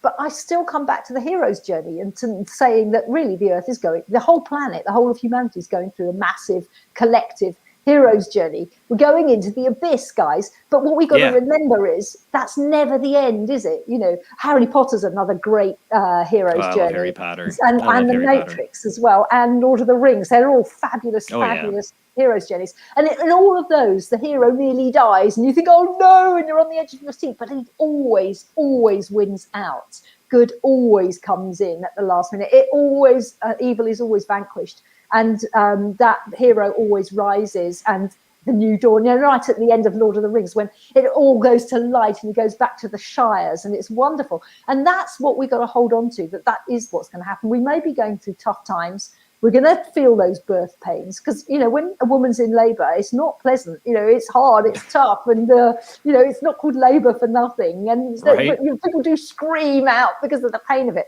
We're going to go through that. But if we can hold fast to knowing that it's a hero's journey and we're going to rise, we're resurrected by the power of love, we're resurrected to the boon, the treasure, because we hold fast, because that's what happens in all of those hero's journeys. They hold fast. They're working with the Force, and they hold fast to the end result, to the vision of what they want to create. I mean, you know, Frodo doesn't give up, does he? You know, he knows he's on an adventure. He's got to put the ring in the thick fires of Mordor, and So he doesn't give up and go, oh, well, it's getting a bit tough, I'm not going to do it anymore. I just got stuck in, the other thing that's going on. No, he just keeps going. And I think for us as humanity that's awakening, we have to keep going and hold fast to that vision of that beautiful new world for our children and our children's children, for a new future. And because, you see, we create with our thoughts. And what we think and feel and believe, we're creating all the time. So what we need to do is when we start to, and we're only human and we're going to get knocked off balance, and we are going to go, oh my goodness, what's going on? And we are going to get rocked a little bit. And at those times, that's when we have to acknowledge, oh yeah, I've just got wobbled. I'm just been wobbled by what's going on. Just to acknowledge that that's what's going on. I'm in fear. What if we go down the Orwellian road? Acknowledge that and go, yep, I know that's a possibility. I know it's there. I know I've thought it. I acknowledge that. I'm going to put it to one side, because what I'm doing is I'm focusing on this whole new world and this whole new humanity, which is compassionate and loving and connected. And it's all about teamwork, and we all help each other and we all live together in harmony. And that's what I want to create. And that's what I'm going for. And imagine if, it's not just you and me, but what if, hundreds of thousands of people started thinking that? And with the vibration, this is my hope as well, that more and more people awaken to that. And the more people that can focus on that and choose to create that and intend that and go with that vision, the more powerfully we can create it collectively. That's my hope. And that's one of the reasons I do this show. I'm not out there. I don't let the show get into all the conspiracy theories, and there's nothing wrong with people who do. I'm glad they're there. I don't let the show get into politics, because politics used to be about solving things. Remember, it'd be about solving an issue. Like, let's talk about how we can solve this issue. We have two different opinions. It's not that anymore. It's all about your feelings and your identity, and it doesn't solve anything. I don't get into any of those things. I want to talk about, who are we? Deep down, what is our purpose here? Is the answer 42? I want to get down to what is the essence of us? What is after this too? Like, I get one of those deep questions that I feel so many people just are afraid to look at, or bored, or it doesn't interest them. When it drives me nuts how it doesn't. I think a lot of times it's fear. But I want to get into that subject, and I love my chat room. They're so supportive of everybody that comes in, new and questions, and helping each other. I love that. It's like, this is our bone circle, like our little like support group in the paranormal, living this weird experience we call life, and we notice things that other people just are on their phone and not noticing. I'm saying, I'm trying to waken people up to that. I think that's more important than anything, is knowing thyself. And knowing, that you don't know what reality is. That we need to ask these questions, and we need to look hard at, where are we going? That's all I'm trying to do here. Totally, absolutely brilliant job as well. And that's right, that to have a community and a support group around you of like-minded people, I think is really, really important. And to just be on that quest and to thirst for that information and to keep searching. And I believe that there's a piece in Red Dress, where she's talking about how they're all like shoals of fish swimming in crystal waters, and that sometimes we're not all going to go read the same books or go to the same mentors or use the same thing, but we're all flowing in the same direction. And sometimes we meet and then we're alone but together, but we're all like a shoal of fish swimming this crystal river back to the light, back home. So we've all got a different journey to take. And sometimes it's going to involve different phenomena or different teachings or different books. But we just choose that path of awakening and searching and wanting to know more. And then the universe reveals it bit by bit. It's a revealing. And like you were saying about Stephen King and revealing the fossil when you're writing a book, well, that's a little bit like a spiritual journey as well, isn't it? It's there and you're revealing it bit by bit, step by step. In terms of who we are, where we've come from, and where we're going, and what's next, I have to tell you, this is for me. I want to read. I want to get into that, and you got me really. I've heard of it and tried to understand what it was, and I've just heard a little bit about it. I read the Book of Enoch, but I've heard of the Keys of Enoch, so now I have a better understanding.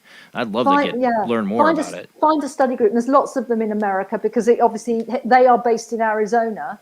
They used to be in California, they're now in Arizona. So there's lots of study groups in America, and you do need to go to a study group with it, really. They do have other teachings within the academy that you can look at that are a bit easier than the Keys. But that certainly, and there's one called The Over Self Awakening, which is a really great beginner's book, if you like, from the academy. It's the Academy for Future Science. And that's a really great starting place to kind of start to understand, well, maybe not a starting place, but a place where I found it's the place I rested. So I was looking and searching and reading all of these things, and then I found the keys, and I've never moved on from it because it's just so astonishing. And you can keep on learning and growing with it because it's multidimensional. So it's moving. It's like it's moving. So it's like you're getting a different slice of it every time. So each time you read a key, you may not understand any of it the first time. And then when you've read some of the other keys, because it's all connected, you go, oh yeah, now I understand a bit about this key. And then when you read it again 7 years later or 10 years later or 20 years later, you go, oh my goodness, this isn't what I thought it was. This is something totally different, because all the time you're opening how much you understand. So you're taking it in at a different level. So yeah, it's a wonderful teaching. But maybe a little bit further down the line for some people. Maybe start with Red Dress. It's a bit easier. Yeah, there you go. Well, I want to thank you so much for being on the show tonight. You were a true pleasure, and like I said, a totally soupy guest, as we call you. You've got a lot of different aspects in the paranormal and that. Any last information you want to share with people, or what your website, or where they should get the book from? Sure. I just want to say thank you, Jason, for having me as a guest. I've absolutely had enormous fun. I've really enjoyed it. It's been great being soupy with you. Thank you very much. In terms of getting in touch with me, BridgetFinklaire.com is my website. It's an unusual name. I think I'm my family, the only Finklaires. You can follow me on social media. I've got a YouTube, but The Bone Circle by Bridget Finklaire is on YouTube. Website BridgetFinklaire.com. Finklaire is Finklaire, Bridget Bridget. I'm also on Instagram and all the rest of them. Please check out Red Dress. Best place to look at that is johnhuntpublishing.com, which is the publisher. Search for Red Dress by Bridget Finklaire and it'll tell you where you can buy it. And it's also got the reviews on there. Please go buy it. Amazon, Barnes and Noble, wherever you want to. It's funny. It's got a lot of wisdom in there. It's got a lot of spiritual things in there, and I hope you enjoy it. And I hope you have fun reading it. But I'd love you to really get into the book. And if you're interested in the Bone Circle, sign up for my newsletter, because I need to upgrade it and put it online, and I will be doing that in the future. And that's a beautiful training. And there's a page on my current website that tells you a little bit more about the Bone Circle. But please do get in touch. Please follow me. And please get the book, because I really want that teaching to go out into the world, because that's how I see people beginning to awaken, by reading a fun novel and having to go, I need to think about this and question. Some of the best things I've learned in life from fiction, is from fiction. From fiction novels, not a true story or whatever, but somebody's fictional story has taught me a lesson I didn't need to learn on my own. Sometimes there's knowledge in fiction. There definitely is. Well, thank you so much, Bridget. You've been a wonderful guest. Definitely have to have you back on. Stay in touch, and everybody go check out Red Dress by Bridget Finklaire. All right, guys. Thank you, Jason. It's been awesome. Thank you so much. I'd love to come back as well. Definitely. All right, guys. That's it for the show. Whoop, that's the wrong music. God, I am off with the buttons tonight. What is going on? I am way off with the buttons. That's it for the show. There's the ending music. We will be back next Sunday. Same bad time, same bad channel. Next week, first time on the show, and I've been wanting him on the show for a long time. Preston Dennett. We're going to talk UFOs, aliens with Preston Dennett. I cannot wait. I am so excited for this show, finally, to have him on. Next Sunday, same bad time, same bad channel, 11 p.m. to 2 a.m. Eastern, 10 p.m. to 1 a.m. Central, 8 p.m. to 11 p.m. Pacific time. Check us out on Facebook, YouTube, and Twitch. Don't forget to hit that follow and like the video, share it out to your friends. Make sure you hit the notification bell on YouTube so you know when we're going to go live. Follow us on Facebook, all those things. And thank you to everybody who donates on Patreon. $2 a month does help pay the bills. Thank you to all my Patreons out there. Your big support to this show. If you want to donate as well, just look up Jason Bland Paranormal Soup on Patreon. We do have links in the description of this channel. It'll take you to that page. $2 a month does help pay the bills for this show. All right, guys, and thanks to everybody who shares the show out. Keep telling people about Paranormal Soup, a place where the paranormal happens live, where we have open discussions, open forums, and no judgments. We can all here to share. We all have a piece of the puzzle to the mystery. The answer hopefully isn't 42. See you next Sunday. Have a great night.